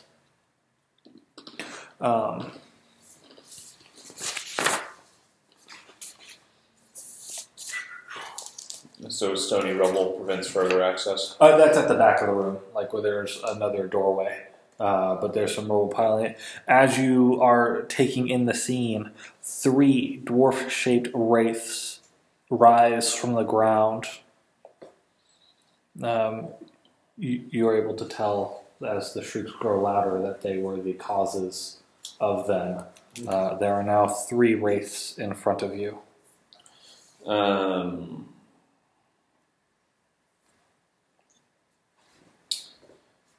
I'm going to destroy undead. I'm going to use a channel divinity and destroy undead, which does...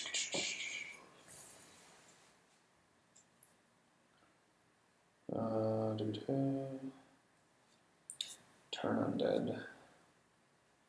Destroy undead. Starting at 5th level, undead of a half CR or lower is instantly destroyed.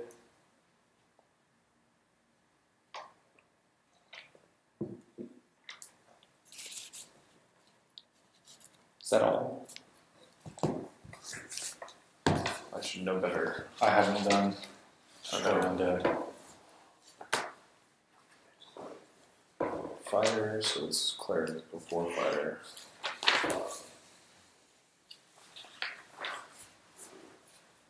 So I'm at 14th level. Mm-hmm. So starting at 5th level, an undead fails a saving throw against your undead turn undead feature. The creature is instantly destroyed, or its challenge rating is at below a certain threshold. So my turn undead, how do they do? Okay, I present my holy symbol and speak a prayer censuring the undead. Each undead that can see or hear me within 30 feet must make a wisdom saving throw. So make a wisdom saving throw, and if they are CR 3 or lower, they are instantly destroyed. All right. They're not. They're CR 5. Well then, and the wisdom save came out to a 17. 17 is actually below my cell save DC, so they failed it. So they do still turn, and so they can't willingly move to a space within 30 feet of me, and they can't, for its action, they can only take the dash action or try and escape. If there's nowhere to move, they can take the dodge action. Okay. This affects all 3 of them? Like you didn't have to target anyone one? within 30 feet, or anyone that can see or hear me. Okay, they can definitely do that. The room that you're in is only about 30 feet across, and it's about 60 feet long. You're basically in the middle of it, is where you walked into the entryway. These wraiths are to your right, in between you and this door that's blocked by rubble, which they begin backing up towards. But let's roll initiative, so we get that order.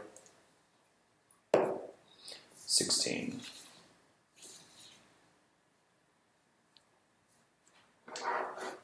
$22. Actually, I'm going to move that.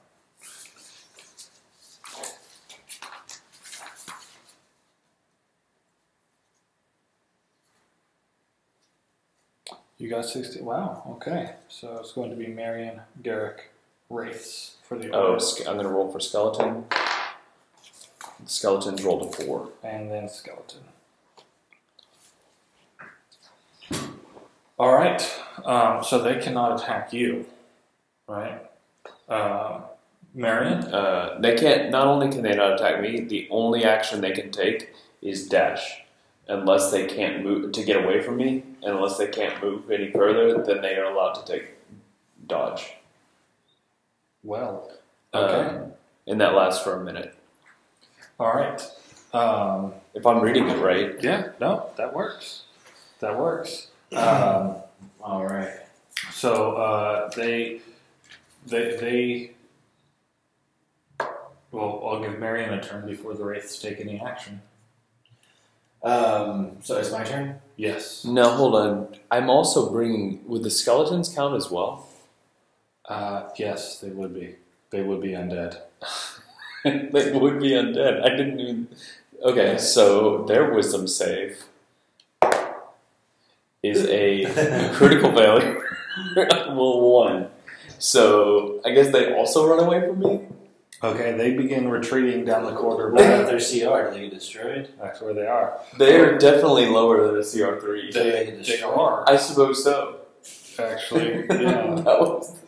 Wait, does it specify that you choose? Let's see. You present your holy spell. Each undead that can see or hear you within 30 feet must make a wisdom saving throw. If the creature fails this throw, it is turned for 1 minute or until it takes any damage. Yeah, because those things are only they're a CR of half. So last time I checked, a half was smaller than 3 holes. Yeah, this is dumb.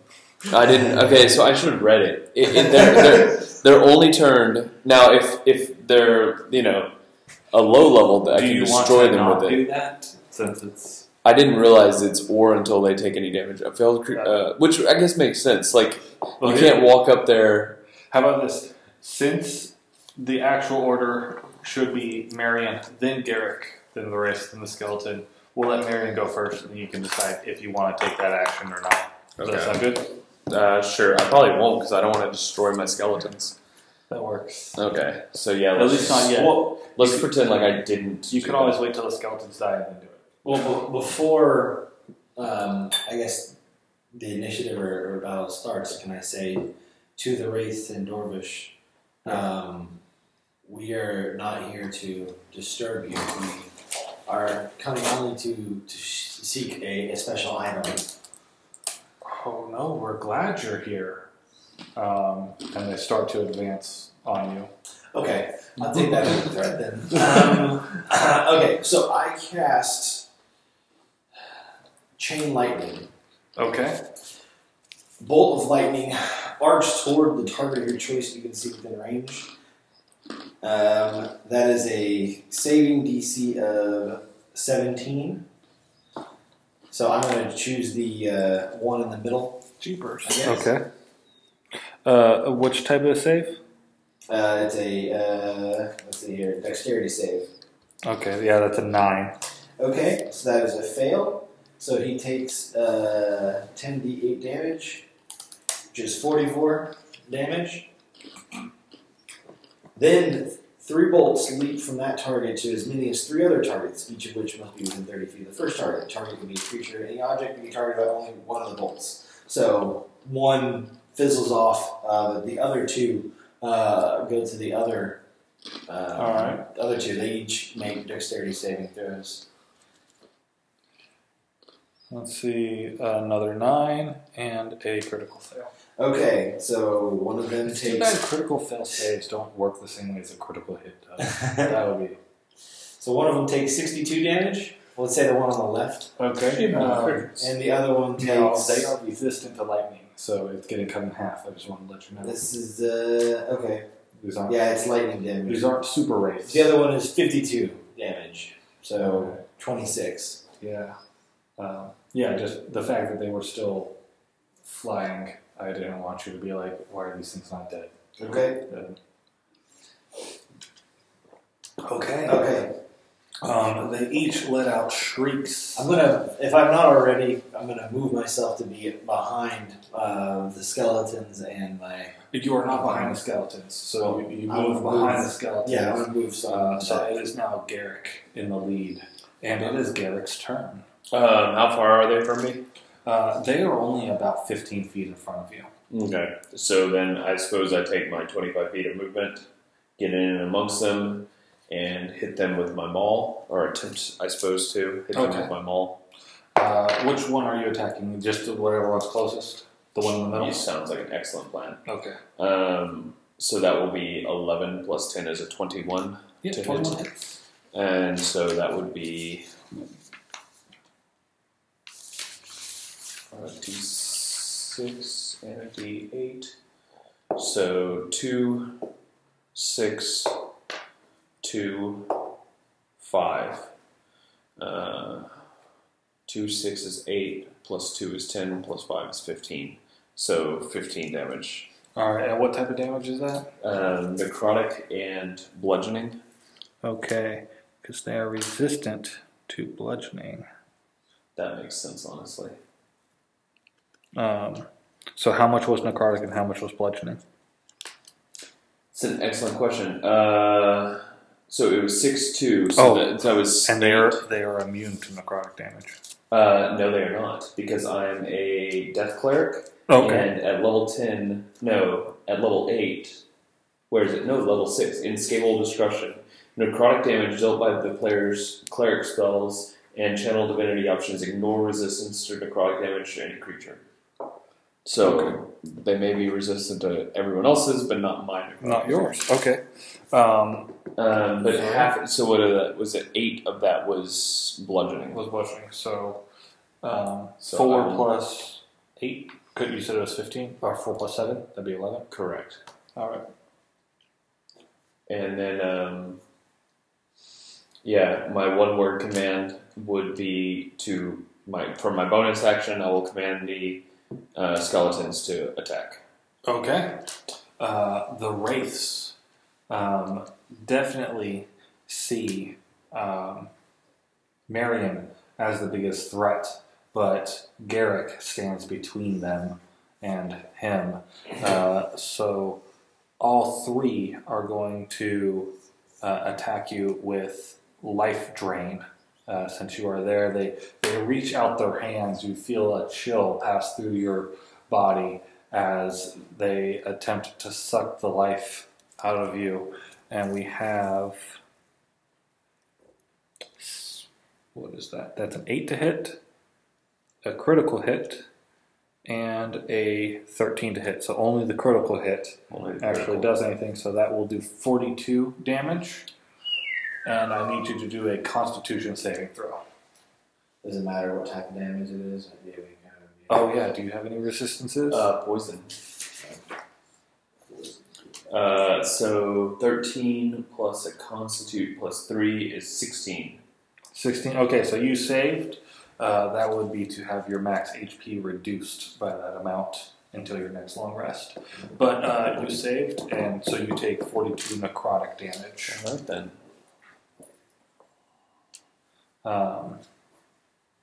Yeah. Now it is the skeleton's turn. The skeletons. Command them to attack. Yeah. So we've got 2 with piercing and 1 with slashing.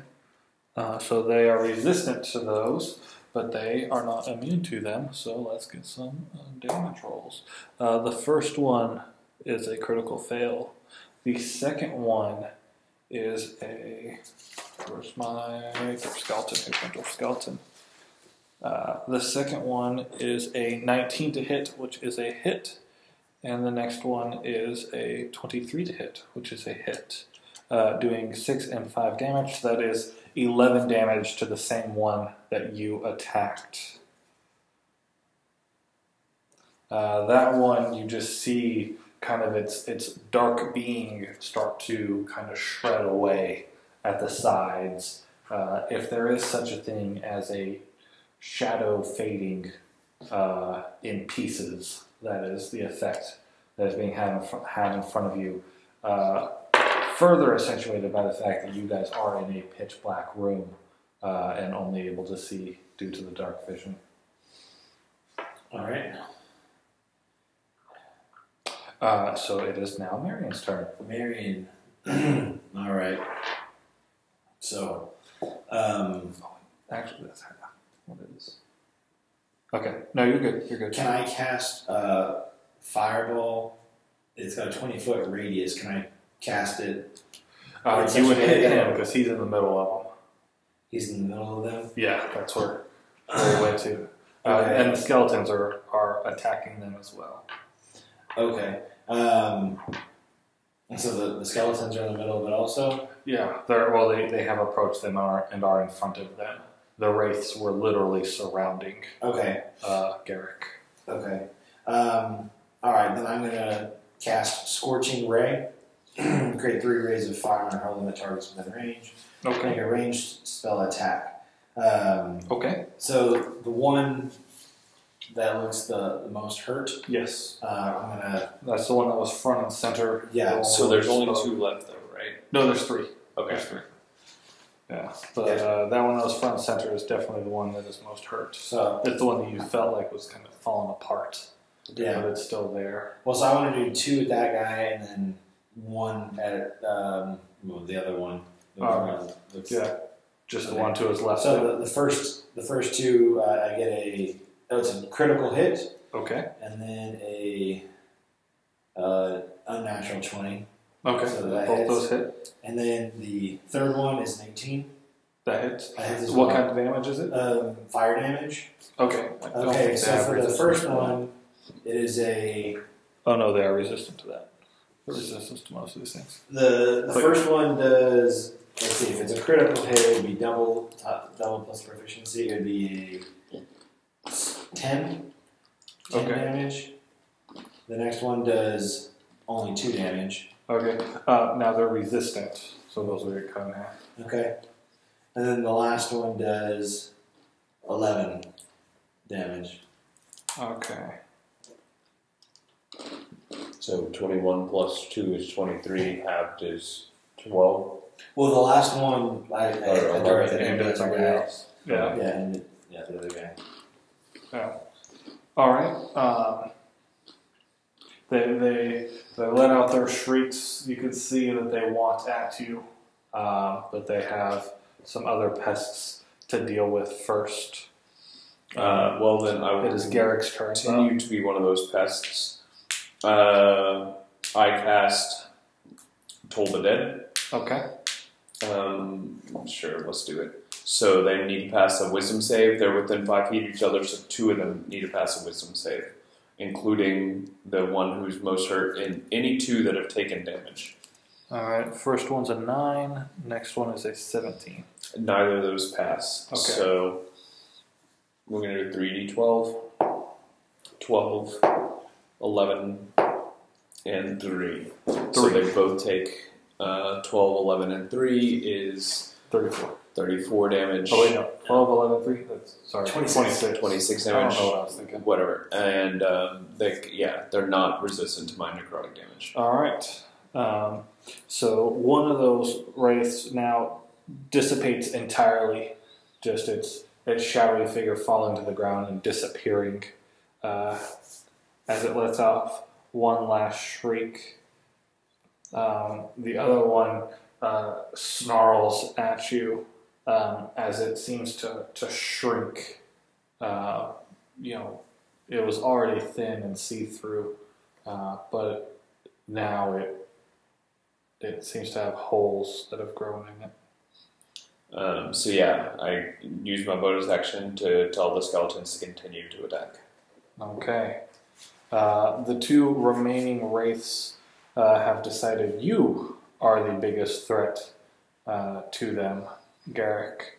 And they... So they decide they're going to attack me? Because Ah! that's what they've been Let's attack this doing. guy now. I just walk on my hands and start whistling and all that. Up, guys. Alright, you hang out with these guys. I'll go see if I can find that thing. Sounds great.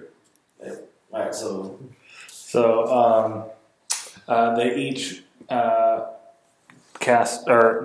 they each attack you with life drain, reaching their hands that would happen. out towards you.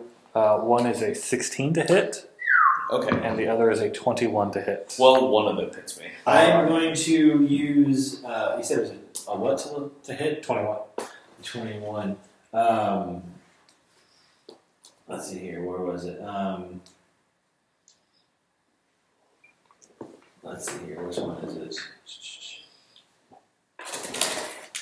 Let's see here. When another creature you can see makes an attack roll, ability check, or saving throw, you can use your reaction, spend 2 sorcery points to roll 1d4 and apply the number rolled as a bonus or penalty to the creature's roll. You can do so after the creature rolls, but before any effects of the roll have occurred.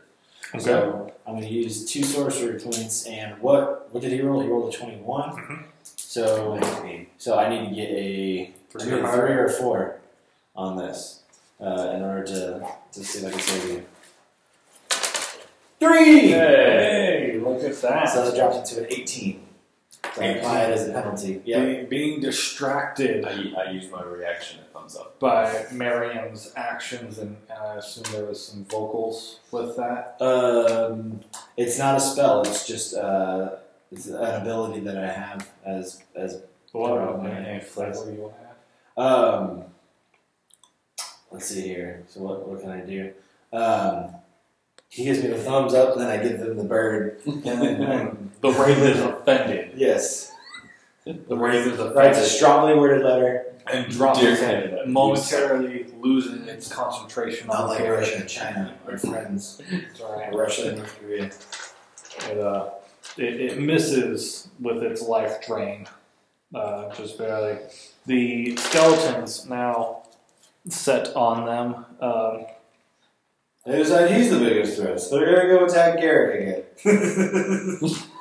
Regardless of the threat is, they attack Derek. I hate that guy. Kill him. They couldn't get to you. Moving away. I know, it was a strategy. Alright, that one's a miss, that one's a critical hit, and that one's a critical hit. Okay, so that is going to be the last damage. Well, this the second wraith falls as the swords and axes slash through it, but still cause enough damage to its spectral form as it dissipates into nothingness, shrieking as it does. One wraith still left, standing before you. Okay. It is now Marion's turn. Okay. I'm going to cast. What am I going to cast? Yeah, I created a character once that was a war cleric that I was going to do after I did that life cleric. I ended up going with the bard instead, but they have some fun stuff. Yeah. I know the death cleric is a bit different than the war cleric, but yeah, it's crazy when you see the damage that some of those attacks can do. Well, it's just kind of fun to have the ability to legitimately be both a caster and a frontline fighter. Yeah. You know. Let me see here. Because with my ranger, it's like I swing my sword, and that's like my option. I'm gonna. Let's see. What do I want to do? I'm gonna do this because I've got 3 spell slots, and what am I gonna do with them? I'm gonna cast. Wait, how bad off does he look? Not bad. Not bad. Okay. Yeah, he's only been hit by your first attack. Okay. I cast polymorph, and he's gonna need to make a wisdom saving throw. He needs to beat 17. 14. All right. So I'm gonna turn him into a rat. So I turn him into a rat. An unwilling creature must make a wisdom saving throw to avoid the effect of shape. So I can transform a creature with at least 1 hit point into a new form. So I transform him into a rat. It lasts for the duration, which is 1 hour, or until the target drops to 0 hit points or dies. The new form can be any beast whose challenge rating is equal to or less than the target's. The target assumes the hit points in the new form. When it reverts to its normal form, the creature returns to normal number of hit points. If it reverses or dropping to 0, any excess damage carries over to its normal form. As long as the excess damage doesn't reduce the creature's normal form to 0 hit points, it isn't knocked unconscious. It's limited to the actions it can perform by the nature of its new form, but it can't speak, cast spells, or take any other action that requires hands or speech. So now that it's turned into a rat, Yes. I'm going to go pick it up. I'm going to run back to the mouth of the cave where the orcs are. I'm going to toss it out. Not orcs, To the ogres. And I'm going to throw it out to the ogres. Ogres. Alright. Well, I'm just like, What is that? and he bats it away with his great club, and you just see just kind of a puff of blood and fur as the rat, which had 1 hit point with an AC of 10, is batted off the side of the mountain. As it dies, it changes back to its wraith form, disappearing in the sunlight outside. The ogre's going, "What in the world?" I slowly back into Yeah, the ogres eye you and can't decide if they should be afraid of you, or if they should follow you, or if they should be afraid of you enough to stay back. I point at one of them, and I go, and then I keep walking back. All right. All right. And so we're now out of combat? Yes, you are now out of combat. Nice. The wraiths Then are vanquished. I am going to cast Cure Wounds On me? on you. Have you taken any damage? No, I mean, I was the biggest threat, so I didn't take any damage. They couldn't get to you without provoking opportunity attacks. I decided you the biggest threat, so we will attack Garrick. He's the most dangerous guy. Attack him now. Oh, okay, new plan. I don't know what we have ahead of us, so I'm going to cast Cure Wounds. It is 12, 10. How much longer do you think we've You don't have much in front of you. Okay. All right. Like, should I spend time healing myself? Are we gonna fight? You don't need to. I mean, you Okay. just. Yeah. You Well, can. how long does it take to heal yourself? I heal myself. Alright, there you go. You're Okay. healed. All right. You're healed. The door covered with rubble in front of you does have some signage on the front in Dwarvish that you can read that these are these special objects are behind them. You have your skeletons if you want to instruct them to clear the rubble away. I do, and the little song from Fantasia starts playing. You know, as the rooms start cleaning themselves. And just, yeah. All right. So as the door is cleared, you're able to open it. Inside are some weapons. Nothing too out of the ordinary, other than pretty much you got your swords, mostly axes, a couple spears.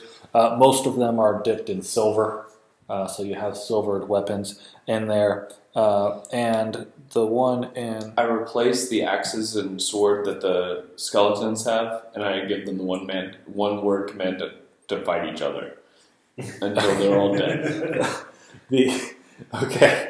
the skeletons begin hacking at each other. One of the ones with an axe is left after having destroyed the other two. Channel divinity, destroy undead. He is now dead as well. He is now dead. All right. Well, I couldn't leave like undead around. All right. Yeah, that's just not safe. It's not. I mean, a kid could find it. I thought it only lasted for 24 hours. No, they follow my command for 24 hours. Oh. After 24 hours, if I want them to continue to follow my command, I have to use my spell slots again. I cast animate objects. Objects come to life at your command. Choose up to 10 non-magical objects with their range. Medium targets count as 2 objects. So I cast it on the 3 skeletons. They're not undead. They're just animated. They're just okay. So, Yeah. yeah. So Just got So bouncing around. 3. Yeah. Just like labyrinth style is what I'm Yeah. imagining. They've got HP of 40, AC of 13, attack plus 5 to hit, 2d6 plus 1 damage, strength of 10, and dexterity of 12. So they're actually stronger because before they had HP of 13. Well, it's because I animated the undead. I could have done raise dead and create undead, and then I could have, instead of skeletons, made them stronger undead creatures. Yeah, I mean, some people just know how to make stronger, living servants. Hold So- on. What's the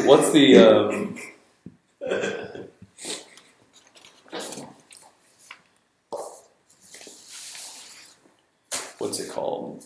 Shoot. So instead of skeletons, I can create up to 3 for every 1 ghouls. What's the thing for a ghoul? Let me see.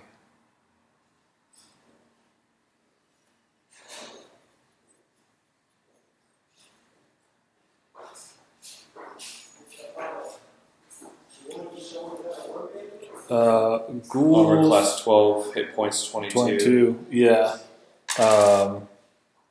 So not much stronger. Actually, a lower armor class, but higher hit points. Worse weapons, worse damage. Interesting. And the skeleton? Yeah. Because they use bite and claws instead of actual weapons. I'm just curious. Yeah. So in the center of one of these shelves, though, is a chest.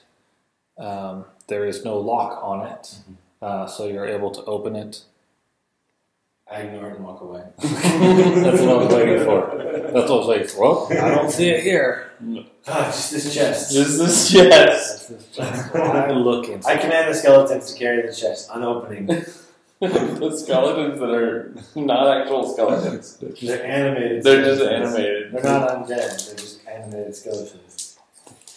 They pick up the chest and follow you out.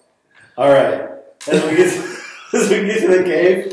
Okay, so we get to the As you get to the entrance, you can see that 2 ogres have left. The one with the axe is still there.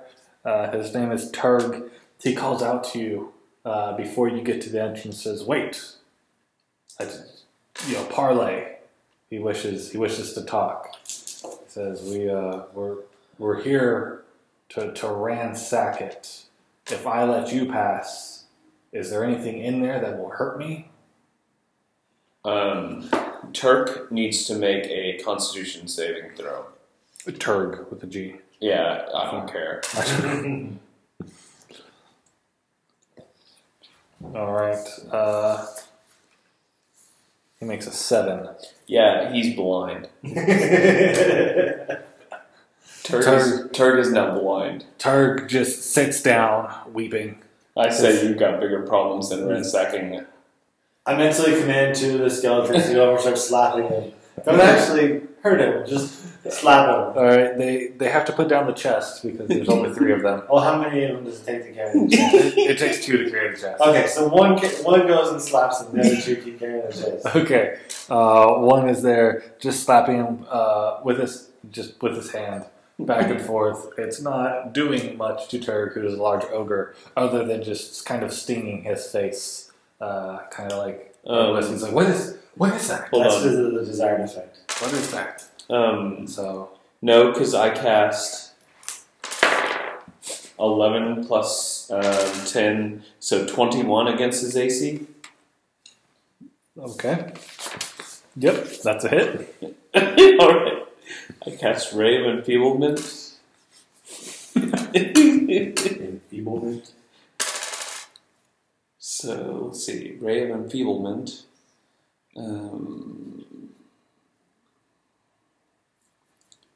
Why is it not working? Okay. On a hit, does half damage on. So all of its strength and constitution saves, it has disadvantage on, and half damage on any strength or constitution Attacks. it uses. Okay.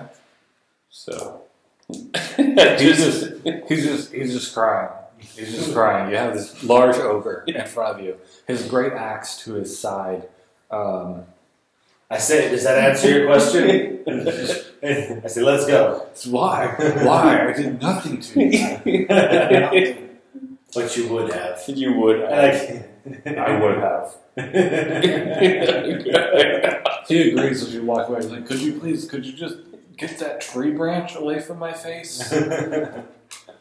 I just mentally commanded, no, you can just slap him until your arm falls off. All right. It can only stay. It only stays together for a minute, so it'll dissipate soon. All right. So you get a little bit away. Give me a charisma save. You guys are just torturing this guy. Yes. Well, he had a natural 20 on that. Did he really? He really did. Natural 20 on the Christmas save. But does he have disadvantage on saves, or what was it for the saves thing? I mean, it just says the target must succeed on a charisma saving throw or be banished. Oh, no, for the last spell, the... Ray of Enfeeblement? Yeah. Ray of Enfeeblement was strength and con. Oh, okay. It wasn't anything with charisma. What's the saving DC on that? Well, 18, but you get a natural 20. Well, no, actually, saves don't matter for natural 20s. Well, fair enough. So So 20 is higher than 18. Well, 20 minus 2 for his charisma, so 18. I spent 2 sorcery points. So to drop 1d4.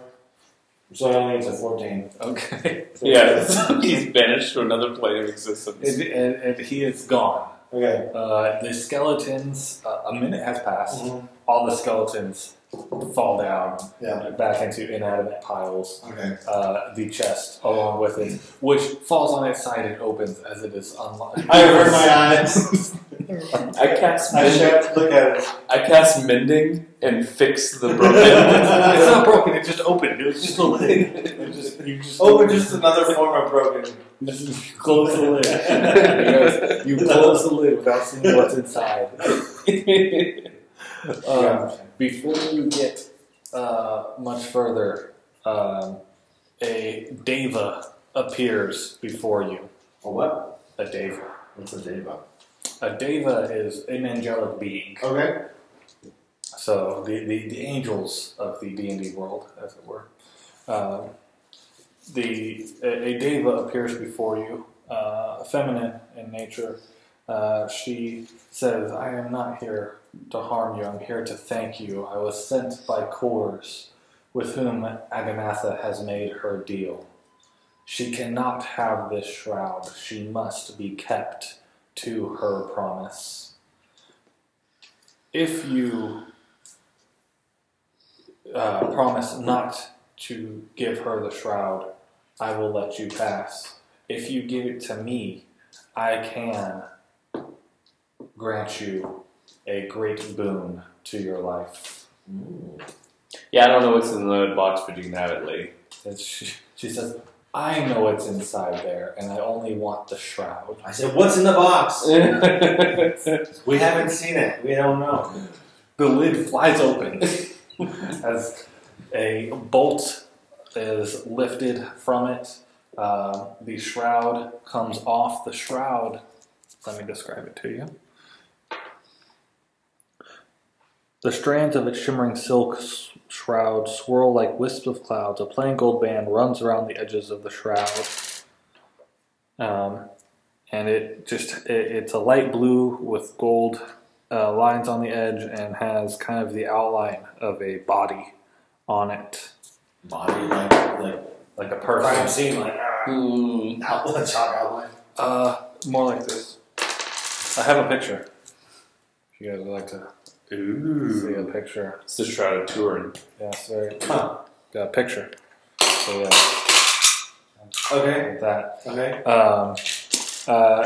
It was wrapped around a platinum bolt valued at 5,000 gold pieces. All right. I put it in my crossbow and shoot it. A bolt for fabric. Oh. It's like the thing that fabric, like a bolt. Yeah, Oh, okay. his crossbow is actually a t-shirt cannon. That'll work. That'll work.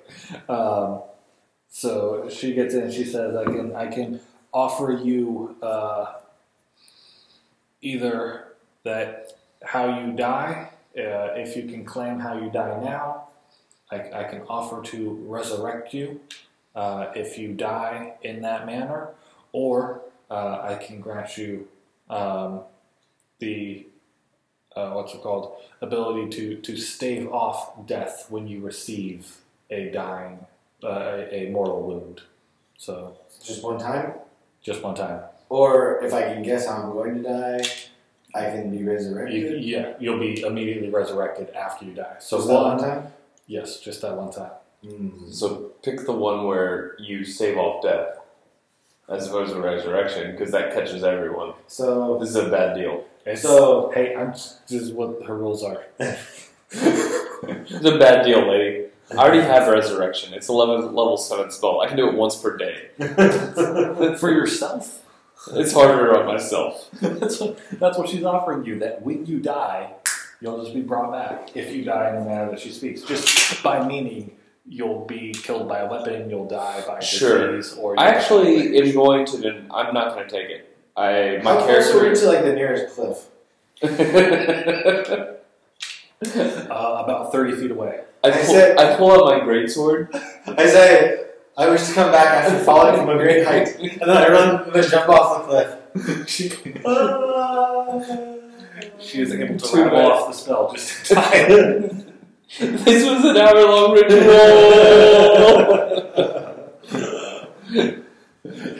Is it a thing where I come back up and I can like look down and see my body? Or you fall, hitting the side of the mountain several times.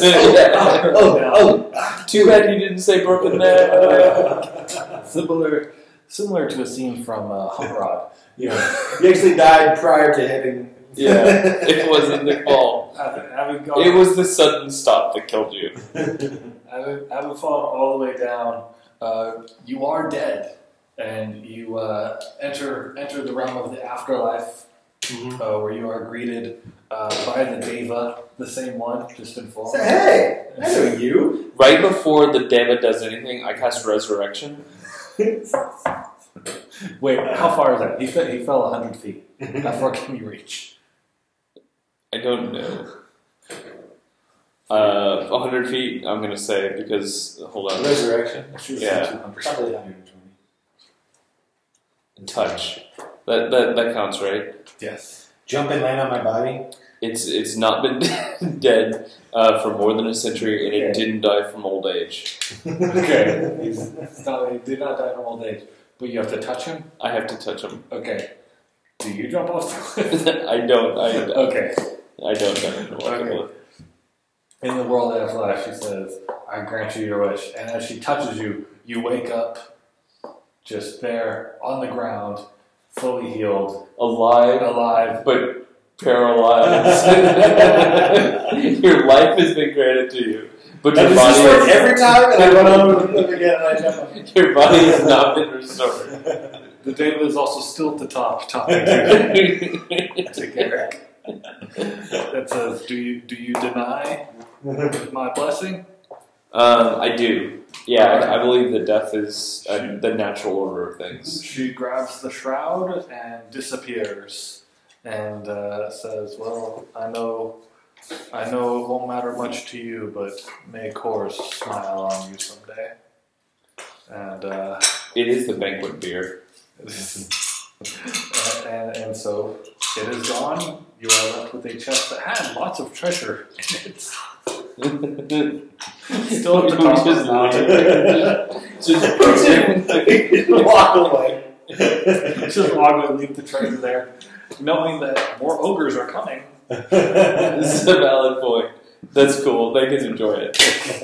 The work I haven't done for them, their entire scouting party now either dissipated or vanished to another dimension. And that is the Shroud of Aganatha.